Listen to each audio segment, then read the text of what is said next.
ठीक है, हाँ, रिकॉर्डिंग इन प्रोग्रेस। चलो, तो बायोमोलिक्यूल्स का मतलब क्या होता है बेटा? बायो का मतलब क्या होता है? लिविंग। ठीक है, बायोलॉजी, बायोलॉजिकल मतलब लिविंग।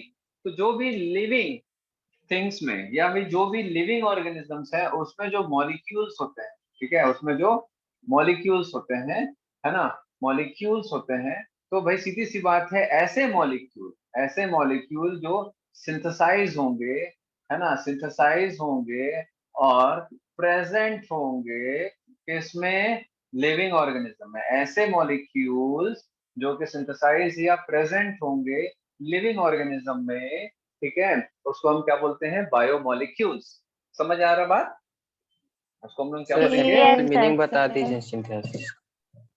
सिंथेसिस का मतलब है, भाई सीधी सी बात है कि अगर मैं आपको बोलूं कि ये एक लिविंग सेल है, ठीक है, कोई भी लिविंग सेल, ठीक, समझ आ गया बात? कोई भी एक लिविंग सेल है, for example it is a plant cell, for example it is a living plant cell, ठीक है, तो ये उसका एक सेल है, ये न्यूक्लियस है। वहीं अगर मैं बात करूं कि कोई नॉन लिविंग थिंग है लाइक स्टोन, ये एक पत्थर है, नॉन लिविंग थिंग, ठीक है, नॉन लिविंग मटेरियल है ये, है ना, ये लिविंग मटेरियल है। तो भाई अब यहाँ पर जो मॉलिक्यूल सिंथेसाइज होगा या प्रेजेंट होगा, क्या क्या हो सकता है? भाई सीधी सी बात है, कोई भी सेल जो होता है वो प्री एग्जिस्टिंग सेल से बनता है।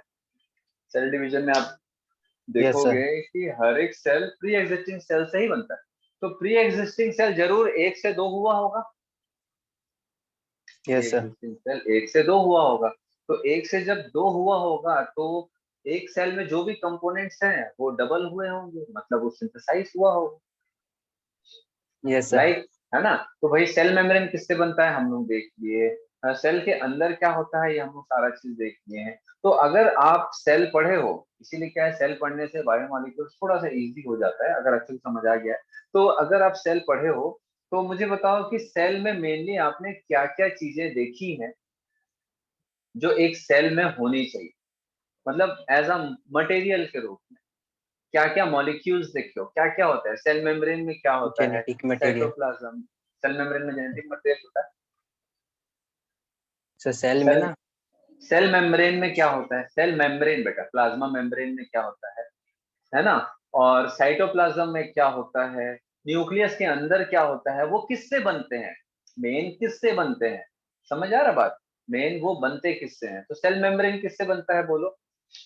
कोई भी एक सेल की बात करें भाई, प्रोटीन लिपिड। है प्रोटीन ना। लिपिड अब ये कार्बन। जो सेल मेम्ब्रेन है ये किससे बनता है? प्रोटीन, लिपिड, कार्बोहाइड्रेट, ठीक है। फिर मैं बात करूं साइटोप्लाज्म, तो साइटोप्लाज्म में क्या क्या रहेगा बोलो? कौन वाटर। कौन? 70 to वाटर, 70 वाटर वाटर। होगा, और क्या होगा बेटा? हर एक एंजाइम। साइटोप्लाज्म, एंजाइम्स होगा बेटा, और क्या होगा बेटा? बोलो भाई। ठीक है, एंजाइम, एंजाइम किससे बनता है? What are enzymes? Proteins. Protein, protein. Sir आप लिपिड के बाजू में क्या लिखे हैं? कार्बोहाइड्रेट है। कार्बोहाइड्रेट।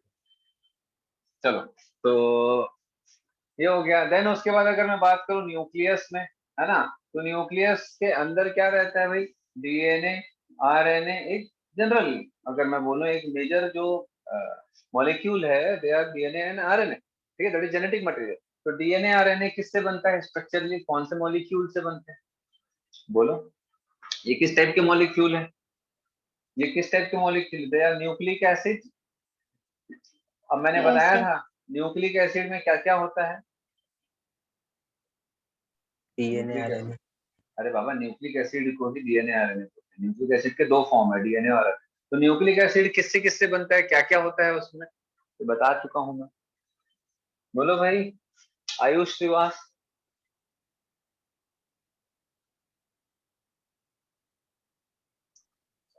Yes sir.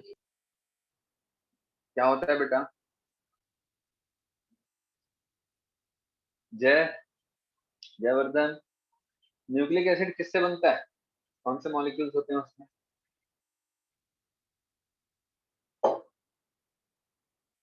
परवेश, ईशा, सर प्रोटीन से। और पॉलीसैकेराइड। नहीं बेटा, न्यूक्लिक एसिड। देखो न्यूक्लिक एसिड डीएनए और RNA is a long chain of nucleotide. Nucleotide किससे बनता है? Phosphate, sugar. शुगर पॉलीसेकेराइड नहीं होता, मोनोसेकेराइड है यहाँ पर, ठीक है। Phosphate, sugar and nitrogen bases. Nitrogen bases is a type of amino acid, ठीक है। नाइट्रोजन बेसिस एक टाइप का अमीनो एसिड है। समझ आ रहा बात? तो ये तो मेनली अगर आप देख रहे हो तो nitrogen bases it is a type of amino acid, है ना। शुगर दैट इज कार्बोहाइड्रेट जो होता है ना, उसका जो मोनोमर फॉर्म है दैट इज शुगर, है ना। पेंटोज शुगर होता है इसमें। आप लोग जो ग्लूकोज जानते हो दे आर हेक्सोज शुगर। जो ग्लूकोज जानते हो ना, ग्लूकोज जो खाते हो आप, glucose they are yes hexose sugar. Hexose मतलब 6 कार्बन का रिंग वाला शुगर। और ये पेंटोज शुगर है, मतलब जिसमें 5 कार्बन होता है, ऐसा रिंग जिसमें 5 कार्बन होते हैं, ठीक है। 5 कार्बन वाला शुगर पेंटोज शुगर। तो sugar, nitrogen that is amino acid, phosphate, ठीक है। साइटोप्लाज्म में आप वाटर, एंजाइम्स, ठीक है, और अदर मिनरल्स आयंस होते हैं। सेल मेम्ब्रेन में प्रोटीन, लिपिड, कार्बोहाइड्रेट। तो ये सब आप क्या देख रहे हो? ये सब लिविंग ऑर्गेनिजम्स के मटेरियल्स हैं, है ना। तो इसी को तो हम बायोमोलिक्यूल बोल देते हैं। भाई एक मिनट रुकना, कॉल आ रहा है।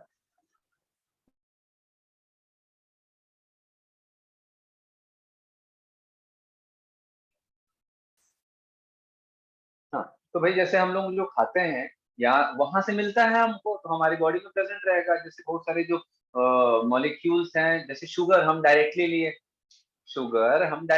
डायरेक्टली बॉडी में एब्जॉर्ब हो गया, तो वो हमारी बॉडी में प्रेजेंट है, तो वो हमारी बॉडी में आ गया। लेकिन ये शुगर हम कहाँ से लिए? लिविंग ऑर्गेनिजम्स के थ्रू ही तो लिए हम लोग। भाई लिविंग ऑर्गेनिज्म तो बना रहा है शुगर, ठीक है। ये हो गया। या तो हमारी बॉडी जरूरत के वक्त शुगर बनाती है, ठीक है, फैट को तोड़ेगा, या फिर उससे एनर्जी बना रहा है, ठीक है। तो ये क्या होता है? सिंथेसाइज करती है। जैसे प्लांट सेल में शुगर सिंथेसाइज हो रहा है, अब इसको हम खाएंगे तो हमारी बॉडी में ग्लूकोज प्रेजेंट रहेगा। तो ये सब क्या है? ये they are molecules present in a living organism.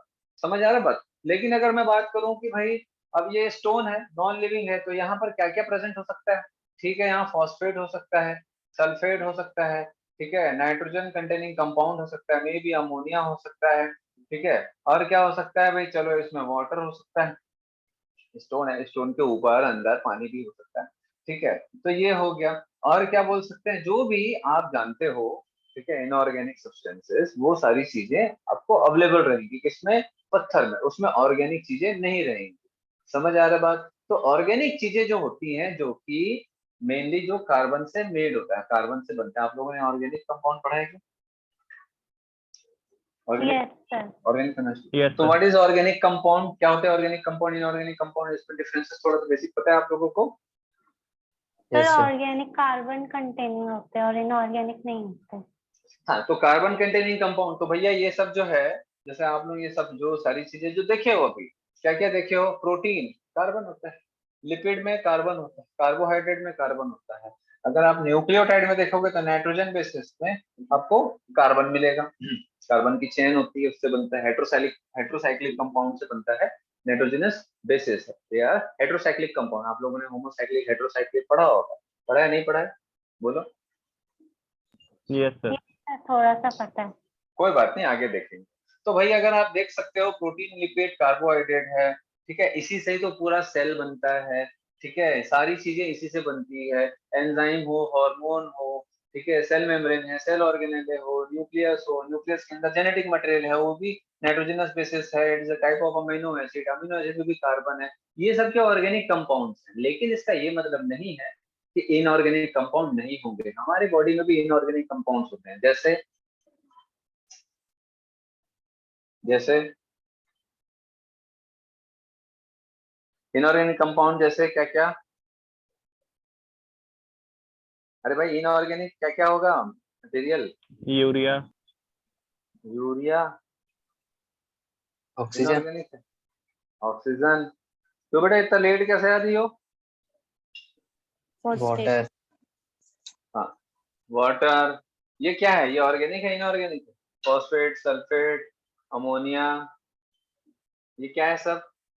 Inorganic, inorganic inorganic है ये। Calcium ion, sodium ion, chloride ion, potassium ion, ये सब क्या है? ये सब एलिमेंट्स, आयन्स है ये सब, ठीक है ना? ये सब आयन्स है। Yes sir. तो ये सब ऑर्गेनिक नहीं है ना, ये सब इनऑर्गेनिक है, इनऑर्गेनिक मटेरियल। तो भैया ये सारी चीजें भी हमारी बॉडी के लिए जरूरी होते हैं, ठीक है, लेकिन ये सब बायोमोलिक्यूल्स बनाने में हेल्प करते हैं। ये सब बायोमोलिक्यूल्स का या तो पार्ट होंगे या तो बायोमोलिक्यूल्स बनाने में हेल्प करेंगे। जैसे फैट में आप जानते हो कि फॉस्फोलिपिड, जैसे सेल मेम्ब्रेन में कौन सा टाइप का लिपिड होता है? तो फॉस्फोलिपिड होता है। तो फॉस्फोलिपिड मतलब lipid is a organic compound, lipid is a organic compound, ठीक है, लेकिन उसमें फॉस्फेट ग्रुप ऐड रहता है, फॉस्फेट ग्रुप एडिशन रहता है, तो वो फॉस्फोलिपिड हो गया, ठीक है। फिर भी वो बायोमोलिक्यूल्स में ही आएगा, लेकिन वो बायोमोलिक्यूल्स में आएगा, ठीक है, लेकिन मेजर क्या चीज है उसमें? ऑर्गेनिक कंपाउंड, ठीक है। और कुछ इनऑर्गेनिक जो ये मटेरियल्स हैं ये भी अपने, है ना, ऐड रहेंगे, मॉलिक्यूल्स उसमें ऐड रहेंगे।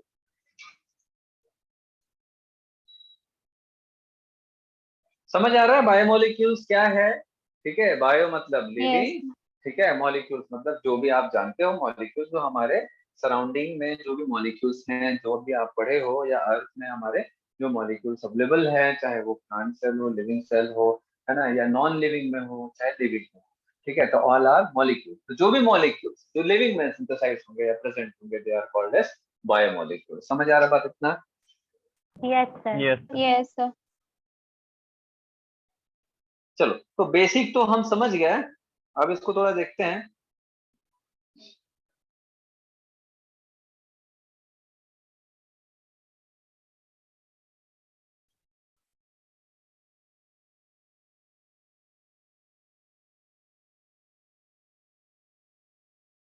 तो बेटा एक कहावत मैंने आपको कई बार बताया है कि इंसान मिट्टी से ही बना है और मिट्टी में इतनी दफनाना में होगा। ही मिल जाता है। मिट्टी में एक दिन मिल जाना है, ठीक है। तो इस कहावत को इस चैप्टर में थोड़ा सा डिफरेंशिएट करके बताया गया है टेबल के फॉर्म में, ठीक है। एक छोटा सा मैं स्क्रीन शेयर करके आप लोगों को इसको बता देता हूँ कि एक्चुअल में इसका मतलब क्या है। ये आप देख रहे हैं, ये एनसीईआरटी का ही है। यहाँ पर अगर आप देख रहे होगे 9.1 जो टेबल है हमारा, 9.1 जो हमारा टेबल है,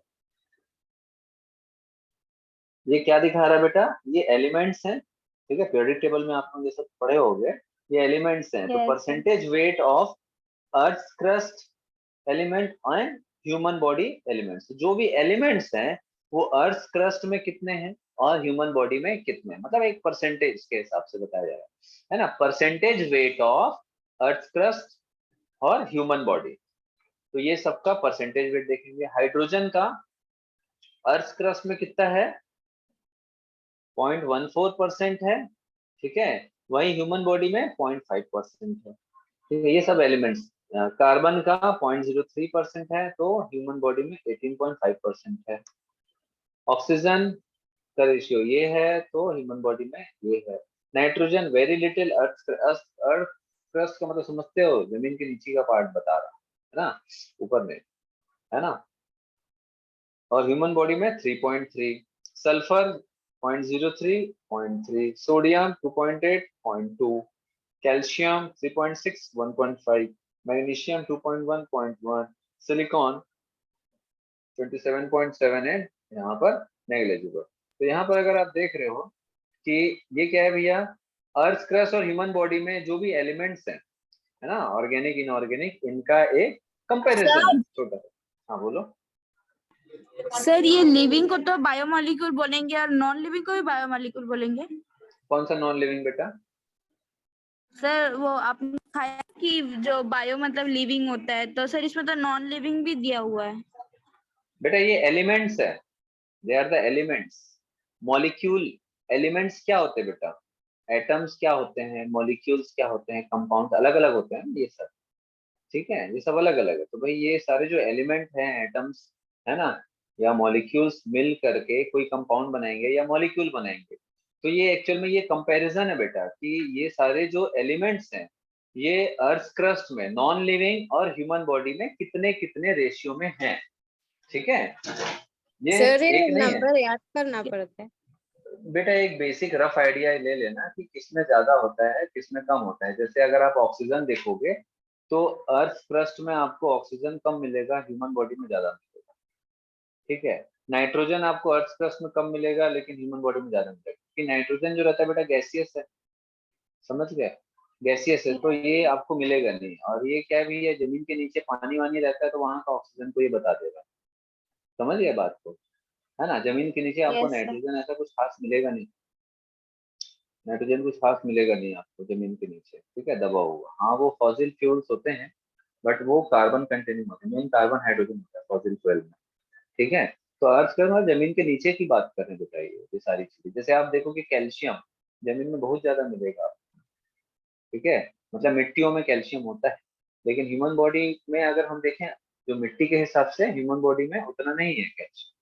समझ आ रहा है। तो ये आपका नॉन लिविंग स्ट्रक्चर में ये सारे एलिमेंट का परसेंटेज कितना है, और ये लिविंग सेल में या लिविंग बॉडी में ये सारे एलिमेंट्स का परसेंटेज कितना है, ये इसका एक कंपेरिजन। ठीक है, समझ आ रहा बात, ठीक है। Yes, sir. अब ये दूसरा जो टेबल है ये क्या है बेटा, ये इनऑर्गेनिक कॉन्स्टिट्यूएंट्स है लिविंग टिश्यू का। मतलब जैसे sodium, potassium, calcium, magnesium, water, compounds में sodium chloride, calcium carbonate, phosphate, sulphate, अभी जैसे मैंने आपको बताया यहाँ पर।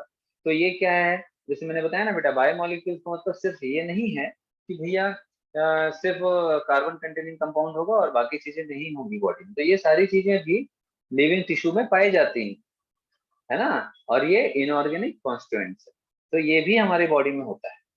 क्लियर हो रहा है, समझ आ रहा है बात, है ना। तो Yes, लिविंग sir. टिश्यू में इनऑर्गेनिक मटेरियल जो है वो क्या क्या है और कैसे कैसे हैं। जैसे कि मैंने अभी बताया कि नॉन लिविंग में आपको ये सारी चीजें मिलेंगी, जैसे मैंने बताया स्टोन में आपको ये सारी चीजें मिलेंगी, ठीक है। लेकिन भाई पत्थर में, जैसे अर्थ क्रस्ट की बात करूं, तो इसका ये मतलब नहीं है कि भाई ये सारी चीजें हमारी बॉडी में नहीं होगी, ये सारी चीजें भी हमारी बॉडी में होती है, ये सारी चीजें भी हमारी बॉडी में होती है, एज एसोसिएटेड फॉर्म में होती है, ठीक है। जो बायोमोलिक्यूल जो बोल सकते हैं ऑर्गेनिक जो कंपाउंड्स होते हैं उनके साथ मिले हुए रहते हैं। जैसे आप लोग कोऑर्डिनेशन कंपाउंड वगैरह पढ़ते हैं ना, जिसमें बहुत सारे चीजें, खैर अभी आप लोगों का नहीं है, तो केमिस्ट्री में आप लोग पढ़ोगे कुछ ऑर्गेनिक कंपाउंड के साथ में इनऑर्गेनिक जो एलिमेंट्स होते हैं या फिर जो मॉलिक्यूल्स होते हैं वो भी एसोसिएट होते हैं। समझ आ रहा है, तो ऑर्गेनिक के साथ में इनऑर्गेनिक जो मॉलिक्यूल है वो भी एसोसिएट होते हैं। तो ऐसे एसोसिएशन के साथ में हमारी बॉडी में प्रेजेंट होते हैं।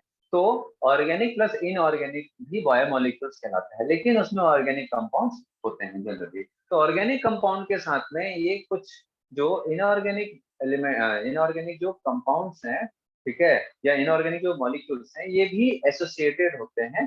जैसे फॉस्फोलिपिड, एक मैंने आपको एक एग्जांपल बताया, ठीक है। और जैसे अभी आप लोग आगे चल के जो स्ट्रक्चर देखेंगे, जैसे नाइट्रोजनस बेसिस है, इसमें भी आपको ये सारा चीज देखने को मिलेगा, ठीक है।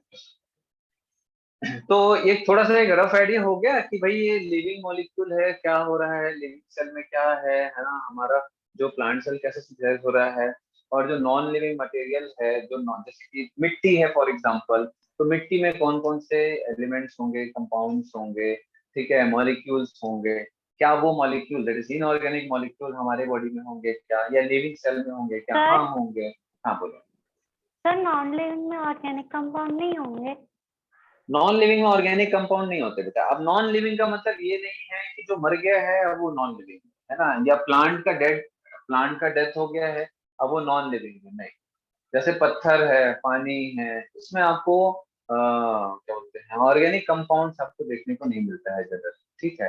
तो जितने ऑर्गेनिक कंपाउंड्स होते हैं बेटा, वो एक्चुअल में एनर्जी बनाने के लिए होते हैं, या कोई मतलब क्या बोलते हैं कोई लिविंग स्ट्रक्चर बनाने के लिए होते हैं। जितने भी हमारे बॉडी में जैसे लिविंग स्ट्रक्चर्स होते हैं, जैसे मैंने अभी आपको बताया सेल वेल हो गया, साइटोप्लाज्म हो गया, ऑर्गेनेल हो गया, कोई टिश्यू बना रहा है, तो इसके लिए हमको ऑर्गेनिक कंपाउंड्स की जरूरत है।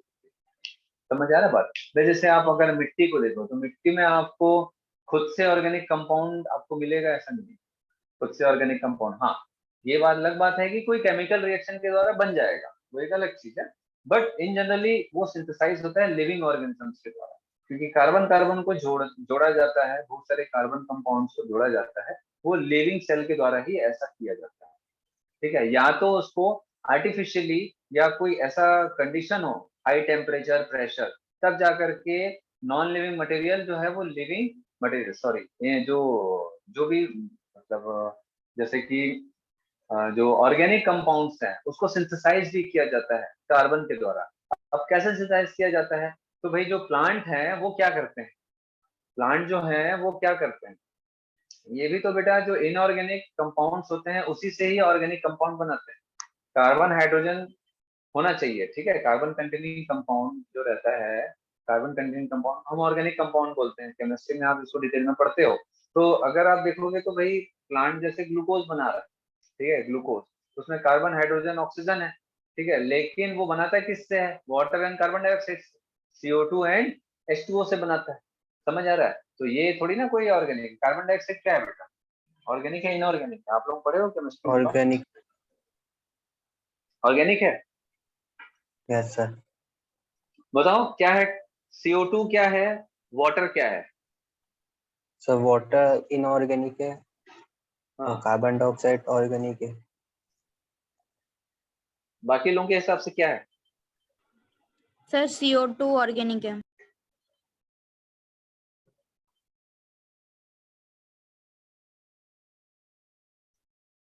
और बाकी लोग और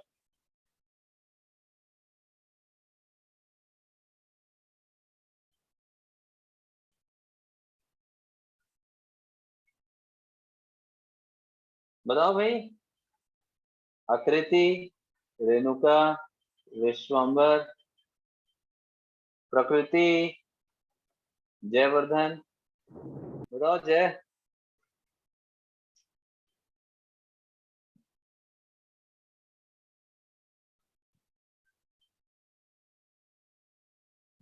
सर CO2 ऑर्गेनिक है।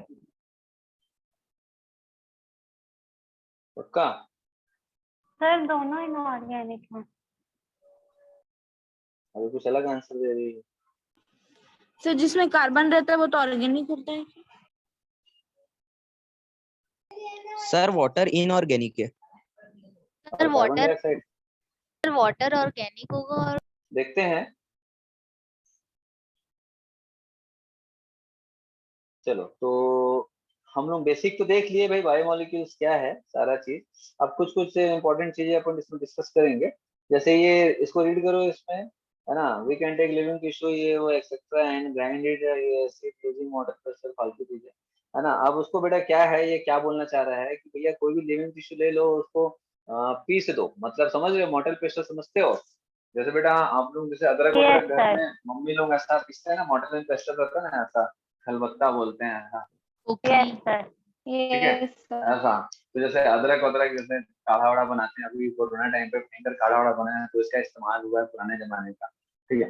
तो उसको जो पीसते हैं मोर्टर एंड पेस्टल से, तो उससे क्या होता है, पूरा सेल रप्चर हो जाते हैं।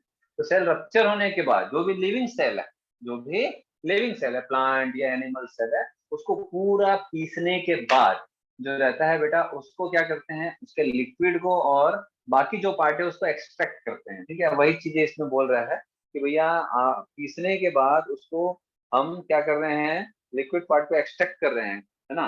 तो we obtain a thick slurry, है ना, वी हैव स्ट्रेन दो चीज क्लॉथ और कॉटन भी है, मतलब छानने की बात कर रहा है ये, है ना। टू फ्रैक्शंस क्या क्या, वन इज कॉल्ड फिल्ट्रेट और मोर टेक्निकली एसिड सॉल्युबल पूल। ये इंपॉर्टेंट है, आप लोग प्रिंट करवाए हो कि नहीं नोट्स को? कौन कौन कौन कौन करवाए हैं? मैं अभी टिक कराते जाऊंगा, ठीक है। हाँ, तो ठीक है, बाकी लोग नहीं कराए, बहुत सारे लोग नहीं कराए हैं मुझे मालूम है, कोई बात नहीं। हाँ, सब सोते रहते हैं। पहले ही बोल चुका हूँ कि इसका प्रिंट करवा के रख लेना, पिछली क्लास में बोला था ना सैटरडे को। चलो तो अब देखो बेटा ये क्या है, ये बहुत इंपॉर्टेंट, इसको IMP कर लेना आप लोग, इस पॉइंट को IMP कर लेना, है ना।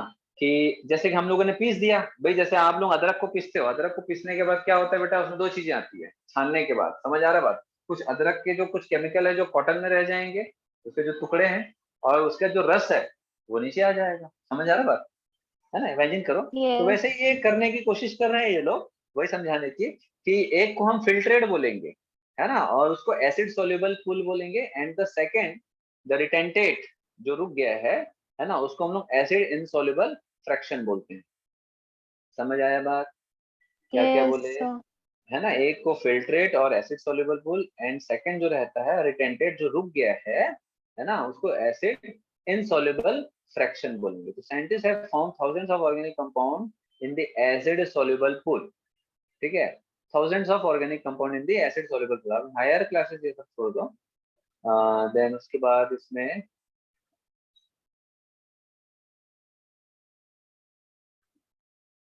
चलो ये पॉइंट को आईएमपी कर लेना, ये जो पॉइंट है इसको आईएमपी कर लेना, है ना, इसको आईएमपी कर लो। क्या है, all the carbon compounds that we get from living tissues can be called biomolecules. समझ आया? जितने भी कार्बन कंटेनिंग कंपाउंड्स हैं जो जो हम लिविंग टिश्यू से ऑब्टेन करेंगे, जैसे मैंने अभी आपको बताया, कार्बोहाइड्रेट, प्रोटीन, फैट और न्यूक्लिक एसिड, जैसे डीएनए आरएनए में आपको मिलेगा, ठीक है, ये सब में हमको क्या मिलता है, कार्बन कंटेनिंग कंपाउंड्स होते हैं। ये सब क्या है, कार्बन कंटेनिंग कंपाउंड्स है, उसको हम लोग क्या कहते हैं बेटा, बायोमोलिक्यूल्स। ये जो मैंने समझाया है वही चीजें है ये। अब उसका कुछ लिस्ट है कि भाई अर्थ क्रस्ट, जैसे मिट्टी के नीचे आपको जो जो एलिमेंट्स मिलेगा और हमारे बॉडी में क्या मिलेगा उसका एक डिफरेंस है, ठीक है, ऑर्गेनिक इनऑर्गेनिक का। अब यहाँ पर हम लोग जो पॉइंट समझाने जा रहे हैं, देखो हर चीजें इसमें इंपॉर्टेंट नहीं है। अब यहाँ पर दो चीजें हैं बेटा, कि आप किसी भी लिविंग टिश्यू का वेट को दो तरीके से नापते हैं, ठीक है, ये इंपॉर्टेंट है, इसको आईएमपी करेंगे बेटा, ये पॉइंट को।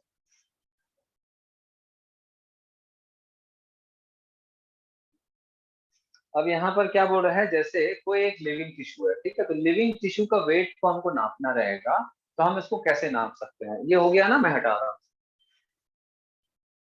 देखो लिविंग टिश्यू के वेट को नापने का तरीका, ये आप लोगों के स्कूल में भी आता है और नीट में भी आता है, स्कूल में भी आता है और नीट में भी आता है।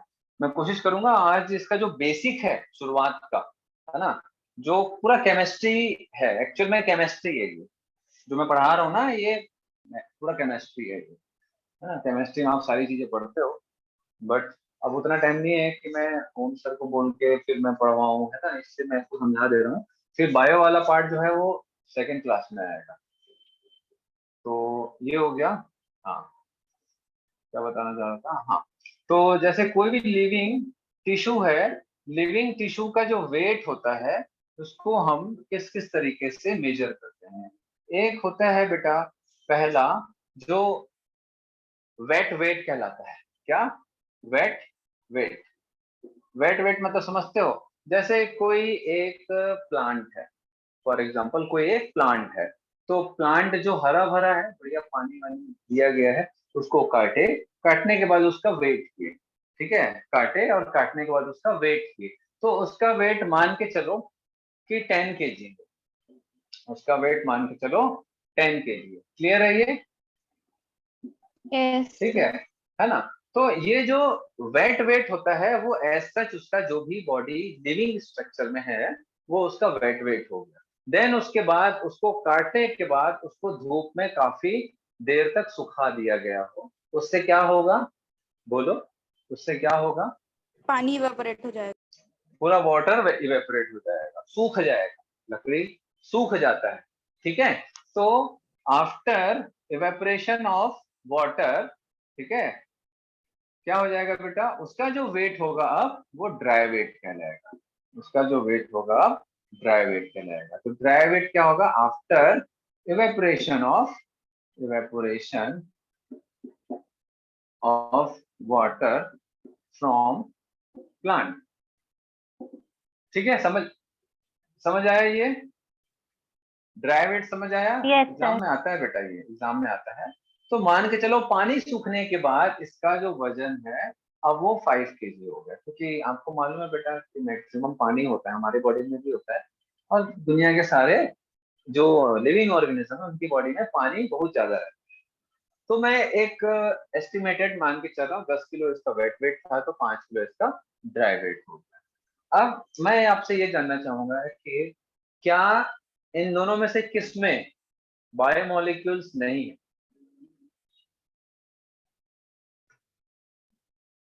सर क्या पूछे आप? इन दोनों में से किस में बायोमोलिक्यूल्स नहीं है, ड्राई वेट में। ऑर्गेनिक कंपाउंड नहीं है?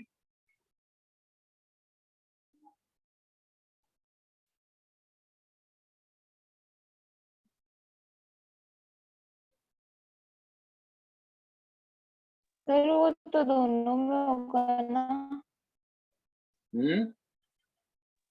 दोनों में होना चाहिए। दोनों में होगा बेटा, क्योंकि भाई सिर्फ पानी Yes, सूखा है ना, सिर्फ पानी सूखा है, इसके अंदर का जो भी मटेरियल है वो अभी भी है, वो अभी भी है। समझ आ रहा है बात? इसके अंदर का जो भी yes, मटेरियल है वो अभी भी है। क्यों? क्योंकि पानी सूखा है, पूरा का पूरा, इसको जलाया नहीं गया है। तो अगर जलाया जाएगा तो क्या ये जलेगा? अगर मैं इस लकड़ी को अब yes, जलाऊं, अगर मैं इस लकड़ी को जलाऊं, जैसे लिविंग टिश्यू है फॉर एग्जांपल, कि भाई प्लांट है ना, प्लांट बॉडी, एक प्लांट बॉडी ले लेते हैं, है ना, उसी का ही है। तो अगर मैं इसको जलाऊं तो क्या होगा? क्या ये जलेगा सूखने के बाद? बोलो। Yes sir. Sir. Yes sir. जलेगा ना। तो कोई भी चीज जलता क्यों है? कोई भी चीज जलता क्यों है? भाई ये लकड़ी क्यों जल रहा है? अगर मैं पत्थर को जलाऊं तो क्या वो जलेगा? No sir.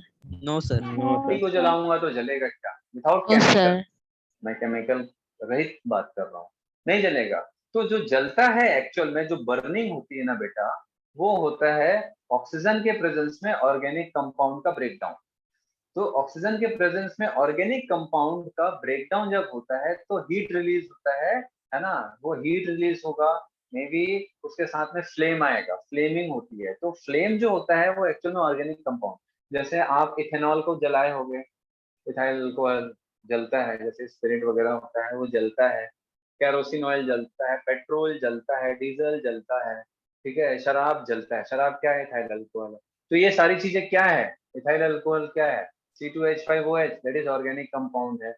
पेट्रोल डीजल क्या होता है? ऑर्गेनिक कंपाउंड है, that is fossil fuel. Fossil fuel का मतलब क्या होता है? कहाँ से आता है? जो भी एनिमल्स प्लांट्स बरीड हो गए हैं, ठीक है, उनके बॉडी का जो भी ऑर्गेनिक कंपाउंड है वो लिक्विफाई हो जाता है, उसी को तो फॉसिल फ्यूल बोलते हैं। तो बॉडी का ही तो जो भी ऑर्गेनिक कंपाउंड्स है वो लिक्विफाई हो गया है और वो ऐसा ऑयल के रूप में आपको मिलता है। जमीन से जो निकालते हैं वो कहाँ से? उसको फॉसिल फ्यूल बोलते हैं ना, मालूम है कि नहीं आप लोगों को? yes sir, यस उसी वो एक्चुअल में वो ऑर्गेनिक कंपाउंड होता है। तो organic compound carbon carbon carbon hydrogen के बीच का बॉन्ड ब्रेक होता है ऑक्सीजन के प्रेजेंस में, जिसके कारण बर्न होता है, जलता है। तो भैया इसका ये मतलब हुआ ना कि ये जो ड्राई वेट है इसमें जरूर ऑर्गेनिक कंपाउंड है, तभी तो ये जल रहा है, ठीक है। तो yes after sir, burning, after burning ये जो रहेगा वेट ऑफ एश, क्या बचेगा? वेट ऑफ एश, समझते ना, राख। तो ये यस राख सर। कब आएगा? भाई अब राख का मैं मान के चलता हूँ कि इसका जो वेट होगा, मान के चलो कि भाई 0.5 ग्राम, 0.5 किलोग्राम। जलने के बाद 0.5 किलोग्राम या 1 किलोग्राम भी ले सकता हूँ मैं, बट मैं एकदम कम ही लेते हैं। क्यों? अब ये वेट ऑफ एश, एश क्या होता है? After burning, after burning of living tissue which contain organic compound,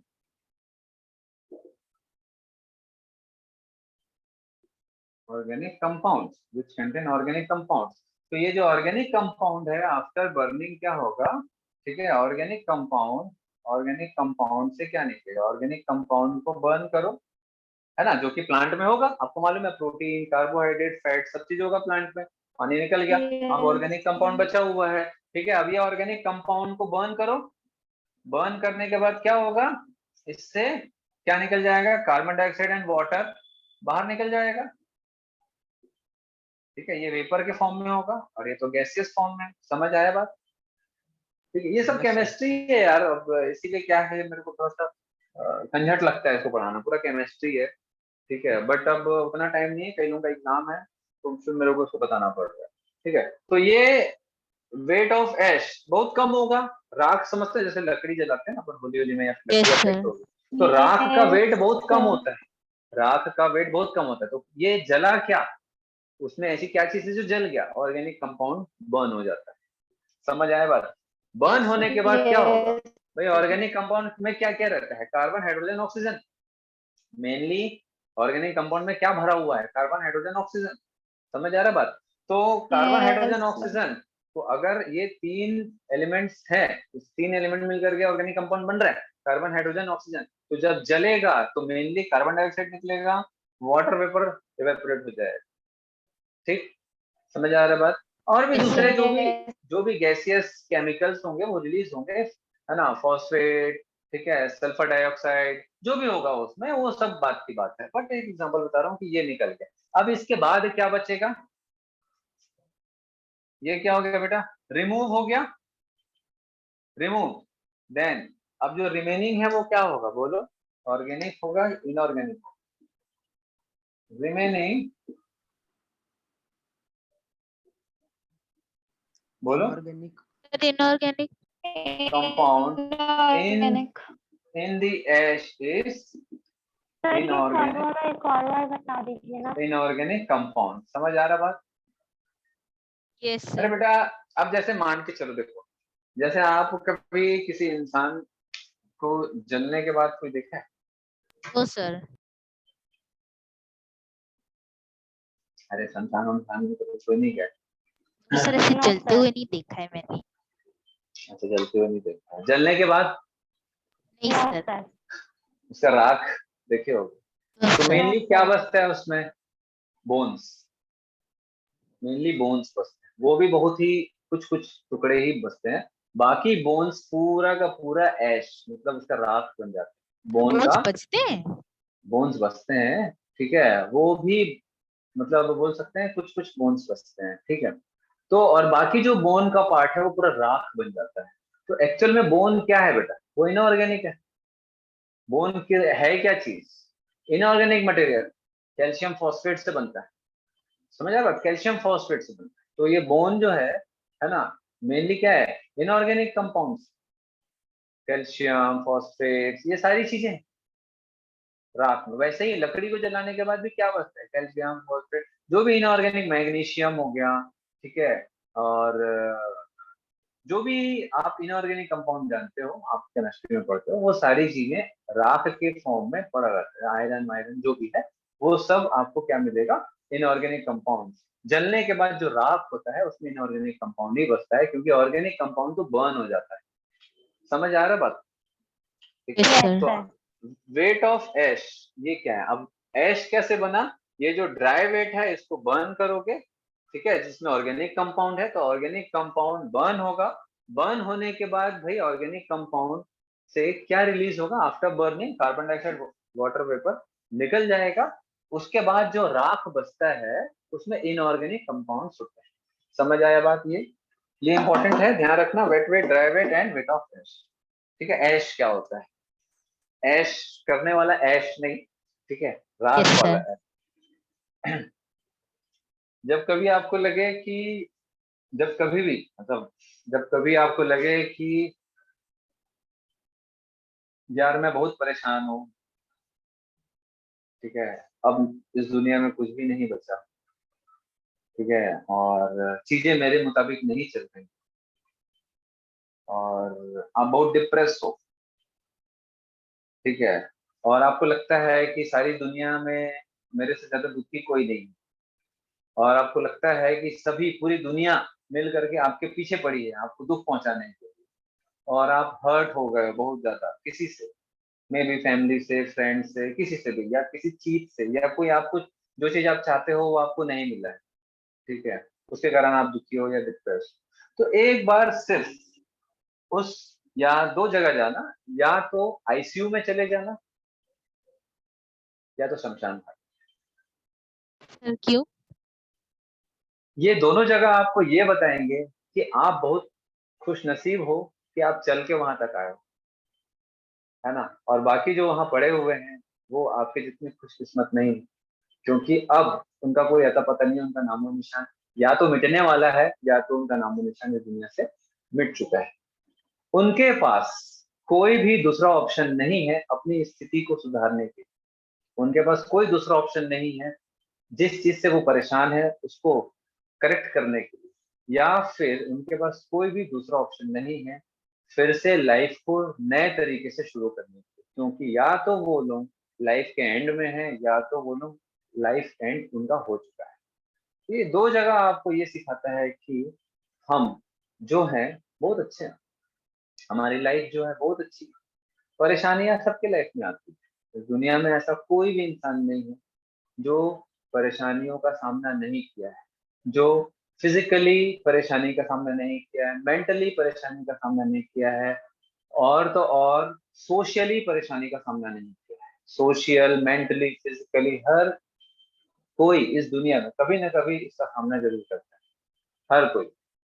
आपको लगता होगा कि भैया मुकेश अंबानी बहुत खुशकिस्मत है, लेकिन आप उनकी लाइफ जी के देखोगे तो आप परेशान हो जाओगे। ठीक है, आपको आपको लगेगा भाई ऋतिक रोशन की लाइफ बहुत अच्छा है, ये हीरोइन की लाइफ बहुत अच्छी, बट आप उनकी लाइफ जियोगे तो आपको समझ आएगा कि भाई लाइफ क्या है, परेशानियां उनके में भी है। अभी आर्यन आर्यन खान जो है ना, जेल गया है। इससे पहले आपको लगता था कि शाहरुख खान की लाइफ बहुत अच्छी है, अभी आप जाके देखो वो कितना स्ट्रेस में होगा। ठीक है, ऐसा स्ट्रेस में है कि वो अपने बच्चे से मिलने जा भी नहीं सकता जेल से। क्यों? मीडिया ऐसे कैमरा पकड़ के बैठी है, शाहरुख खान आएगा तो उसका फुटेज लेंगे, उसको बदनाम करेंगे। तो उसके सामने कितनी बड़ी मुश्किल है कि ना वो अपने बच्चे से मिलने जा पा रहा है, ना बात कर पा रहा है, ना उसके लिए कुछ कर पा रहा है।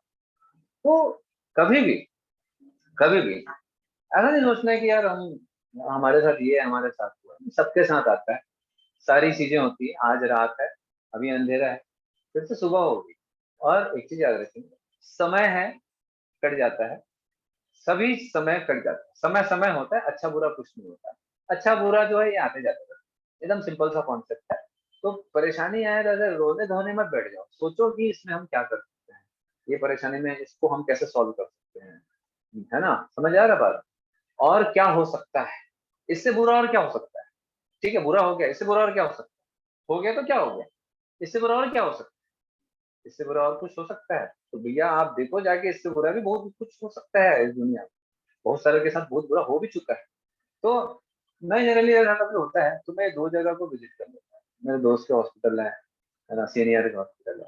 दोस्त हम पोस्टेड है गवर्नमेंट, चले गए, मिलने आ रहा हूँ, उनको समझ आया, चलो ठीक है। उनको देख के लगता है भाई बहुत बढ़िया है, बहुत बढ़िया लाइफ, समझ आ रहा है, बहुत खुश। और ज्यादा कुछ टेंशन होता है तो मैं एक्चुअली में क्लास भी इसलिए अच्छा लगता है कि फिर मैं बच्चे लोगों से बात करता हूँ। तो बात करने से ये है कि हंसी मजाक क्लास लेते समय, है ना, बच्चे लोग हैं, तो एक टीचर कभी बूढ़ा नहीं। क्यों? क्योंकि वो हमेशा बच्चे लोगों के साथ रहता है। तो संगति का असर होता है, मैंने आपको सिखाया होगा, संगति का असर बहुत होता है। ठीक है, Yes, sir. तो समझ आ रहा बात? तो ये सारा कॉन्सेप्ट है। तो कभी ऐसा हो ना बेटा, ये 2 जगह का याद रखना है कि यहाँ पर जो 2 लोग हैं, उन वो लोग किस परिस्थिति में, वो किस कंडीशन में, वो बेचारे क्या कर सकते हैं, और आप जिस कंडीशन में, आप क्या कर सकते हो। आप बहुत कुछ कर सकते हो, आप बहुत अच्छी कंडीशन में हो उन सबसे। तो ये तो खैर आप अभी बहुत शुरुआती लाइफ में हो, है ना। आप 10 साल के बाद ही, 10-11 साल के बाद ही एक्चुअल में बच्चे में इमोशंस का पहाड़ ऐसा बम फटता है। ठीक है, तो कई लोग इमोशंस को समझ पाते हैं, कंट्रोल कर पाते हैं, रेगुलेट कर पाते हैं, कई लोग नहीं कर पाते हैं। तो बहुत ज्यादा अगर दिक्कतों का सामना हो तो फिर हम बैठे हैं। ठीक है, टेंशन नहीं लेना। चलो, क्लियर है इतना? Yes. समझ आ रहा है? Yes sir. तो राख से, ठीक है, समझ आ गया कहाँ से कहाँ चला जाता है। बहुत सारी कहानियां हैं मेरे पास, साल भर में आपको धीरे धीरे एक एक करके सुनने को मिलेगा। हटा दो बेटा इसको। Yes, sir. Yes sir. Yes sir. समझ गया ना मैं क्या बताना चाह रहा हूँ एक्चुअली में आप लोगों को, Yes, क्या sir. बहुत समझाना अच्छा चाह रहा हूँ। लगा. यस चलो, सर। सिर्फ अच्छा ही मत लगाना बेटा, लाइफ में सब जो भी अच्छी चीजें लगती हैं उसको लाइफ में उतारना भी है। Yes, sir. और मेरा पढ़ाने का सिर्फ एक ही मकसद नहीं रहता है, 2 मकसद रहता है एक्चुअली। आप, है ना, चलो आपका पर्सनैलिटी डेवलपमेंट भी मेरे लिए उतना ही इम्पोर्टेंट है जितना आपका सिलेक्शन। चलो तो क्योंकि अगर ब्रेन आपका अच्छा रहेगा, स्ट्रांग रहेगा, तो आप हर लड़ाई लड़ सकते हो। याद रखना, अगर आपका ब्रेन आपके काबू में है तो आप दुनिया का हर लड़ाई, हर परेशानी को जीत सकते हो। चलो तो ये हो गया, ये कुछ चीजें शेयर कर रहा हूँ मैं। ये हो गया रिमेनिंग मटेरियल गिव्स ड्राइवेट, ये सब मैंने बता दिया। ऐश क्या होता है इनऑर्गेनिक, ये इंपॉर्टेंट है, इसको आईएमपी कर लेंगे। ash this ash contain inorganic elements like calcium, magnesium, etc. ठीक है। यस चलो तो ये इंपॉर्टेंट है, इसको भी टिक करेंगे। Inorganic compounds like sulphate, phosphate etcetera also seen in the acid soluble fraction, है ना। और जो ऑर्गेनिक कंपाउंड्स होते हैं वो they are acid insoluble fractions में आते हैं, एसिड इनसॉल्युबल फ्रैक्शंस में आते हैं, ठीक है। चलो तो ये हो गया, इसको रीड करो फटाफट, अपन एक एक करके आगे बढ़ते जाएंगे। therefore elemental analysis give elemental, ये इसको रीड करो आप लोग खुद से।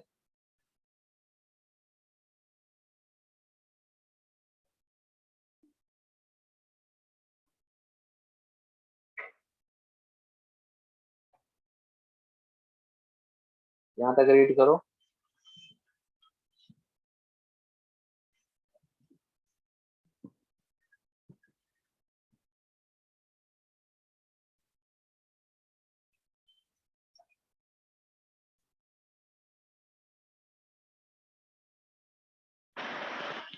हो गया? तो डाउट है तो पूछो। Yes sir. अब ये केमिस्ट्री पॉइंट ऑफ व्यू के हिसाब से अगर देखें बेटा, तो जैसे एल्डिहाइड, कीटोन, एरोमेटिक कंपाउंड, ये केमिस्ट्री के हिसाब से होता है, ठीक है। एल्डिहाइड ग्रुप है, कीटोन ग्रुप है, एरोमेटिक कंपाउंड ग्रुप्स है, ठीक है। ये सब क्या है उनके हिसाब से, लेकिन यही सारी चीजें मिल करके क्या क्या बनाता है, क्या क्या बनाता है? अमीनो एसिड, फैटी एसिड, ठीक है, न्यूक्लियोटाइड बेस, ये सारी चीजें जो है एक्चुअल में केमिस्ट्री तो है, मैंने आपको बताया था ना। Without chemistry and physics no there is no biology. Biology, ठीक है। और जो भी है हमारे बॉडी के अंदर जो भी रिएक्शंस होते हैं, ऑल आर केमिकल रिएक्शंस, मतलब ऑल आर केमिस्ट्री। समझ आ रहा बात? Organic yes inorganic sir. सारी चीजें। यस चलो तो ये हो गया। अब उसके बाद अल्फा अमीनो एसिड, ये क्यों बोलते हैं अल्फा अमीनो, समझ आ रहा है बात? इसको पढ़ो एक बार। तो सर ये अल्फा कार्बन समझ नहीं आ रहा।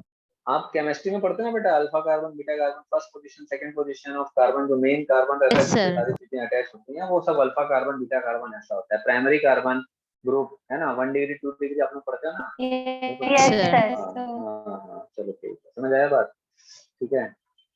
तो hence they are amino acid, they are substituted methane, substituted methane समझते हो? Substituted methane. अब देखो चलो अमीनो एसिड के बारे में डिस्कशन है यहाँ पर।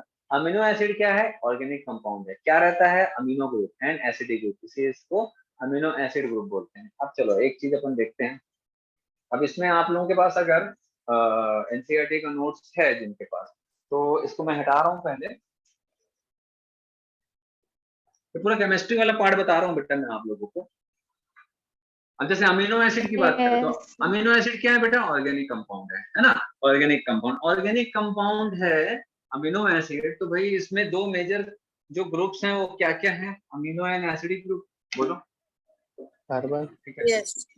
हाँ, कार्बन तो है ही बेटा, बिल्कुल, बिना कार्बन के वो ऑर्गेनिक कंपाउंड नहीं होगा, है ना। अमीनो एसिड जो है इसमें आपको क्या मिलेगा? अमीनो ग्रुप, ठीक है। अमीनो ग्रुप मतलब NH2। NH2, चलो NH2, ठीक है, ये अटैच होने के बाद NH2, ठीक है। एसिडिक ग्रुप COOH, है ना, COOH। तो ये किस में अटैच है? ये किस में अटैच है अल्फा बोले? ये कार्बन। अल्फा कार्बन, ठीक है। तो अल्फा कार्बन जो है वो सब्स्टिट्यूटेड मीथेन बोला है। कौन सा? Substituted methane. मीथेन क्या होता है? यही है ना मीथेन। Yes sir. सर। ठीक है। तो अब भाई इसको वैलेंस, भाई चार इसके वैलेंस इलेक्ट्रॉन होते हैं इसको, है ना, अपना ऑक्टेट कंप्लीट करना। ऑक्टेट मतलब 8 इलेक्ट्रॉन कंप्लीट करने के लिए इसको 4 चाहिए। तो इसके पास 4 है, 4 और चाहिए। कहाँ कहाँ से लेगा? इधर हाइड्रोजन, इधर हाइड्रोजन, इधर हाइड्रोजन, इधर हाइड्रोजन, ये 4 हो गया।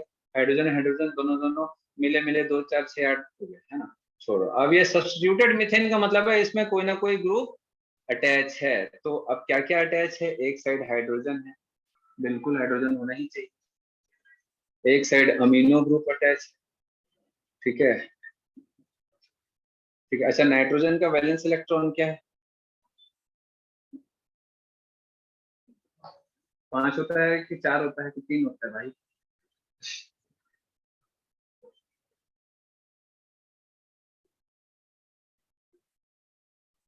अरे 5। मुझे आवाज आ रही है कि नहीं मेरी?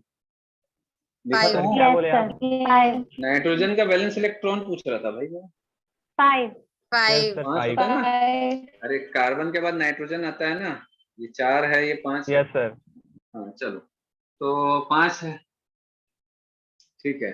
तो ये NH3 ग्रुप इसके साथ जुड़ेगा, ठीक है। अब और क्या जुड़ेगा इधर, बोलो। Acidic group. एसिडिक ग्रुप जुड़ेगा, बोलो। COH जुड़ेगा, यस सर। Yes sir. ठीक है। और क्या जुड़ेगा, सर ये किस चीज का स्ट्रक्चर है? ये अमीनो एसिड का स्ट्रक्चर है, ठीक है। ये अमीनो एसिड का स्ट्रक्चर है, ओके ठीक सर। है।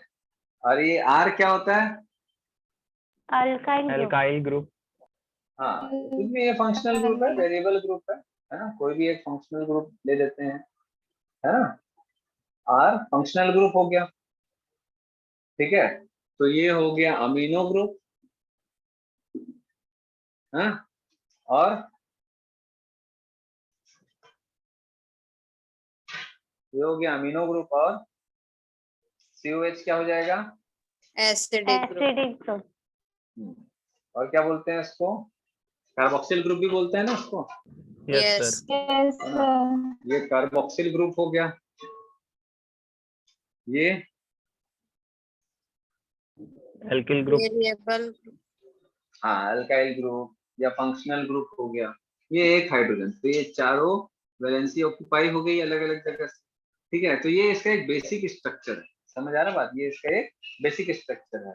तो हम लोगों ने देखा ना सब्स्टिट्यूटेड मीथेन। अब देखो यहाँ पर मैं आप लोगों को जो स्क्रीन शेयर करूंगा, इसको रीड करो, ये वाला पॉइंट है ना। They are called alpha amino acid, they are substituted methane. Substituted methane समझ आ रहा है, तो बहुत सारे सब्स्टिट्यूशंस हैं, क्या क्या। There are 4 substituent group occupying the 4 valency positions, this are hydrogen, carboxyl group COH, amino NH2 NH3 group रहेगा, mini NH3, and variable group designated as R group. ये कुछ भी हो सकता है, ठीक है। Yes sir. R ग्रुप कुछ भी हो सकता है। अब ये जो R ग्रुप है, ये कुछ भी हो सकता है बेटा। वेरिएबल ग्रुप का मतलब इसमें कोई भी, है ना, मॉलिक्यूल्स जोड़ सकते हैं, उसके हिसाब से उसका अमीनो एसिड का नाम दिया जाएगा। तो R ग्रुप वेरिएबल ग्रुप है, R ग्रुप के हिसाब से अमीनो एसिड 20 टाइप के अमीनो एसिड होते हैं, मालूम है आप लोगों को। 10 एसेंशियल, 10 नॉन एसेंशियल, मालूम है आप लोगों को, ठीक है। नहीं मालूम है कोई बात नहीं, है ना।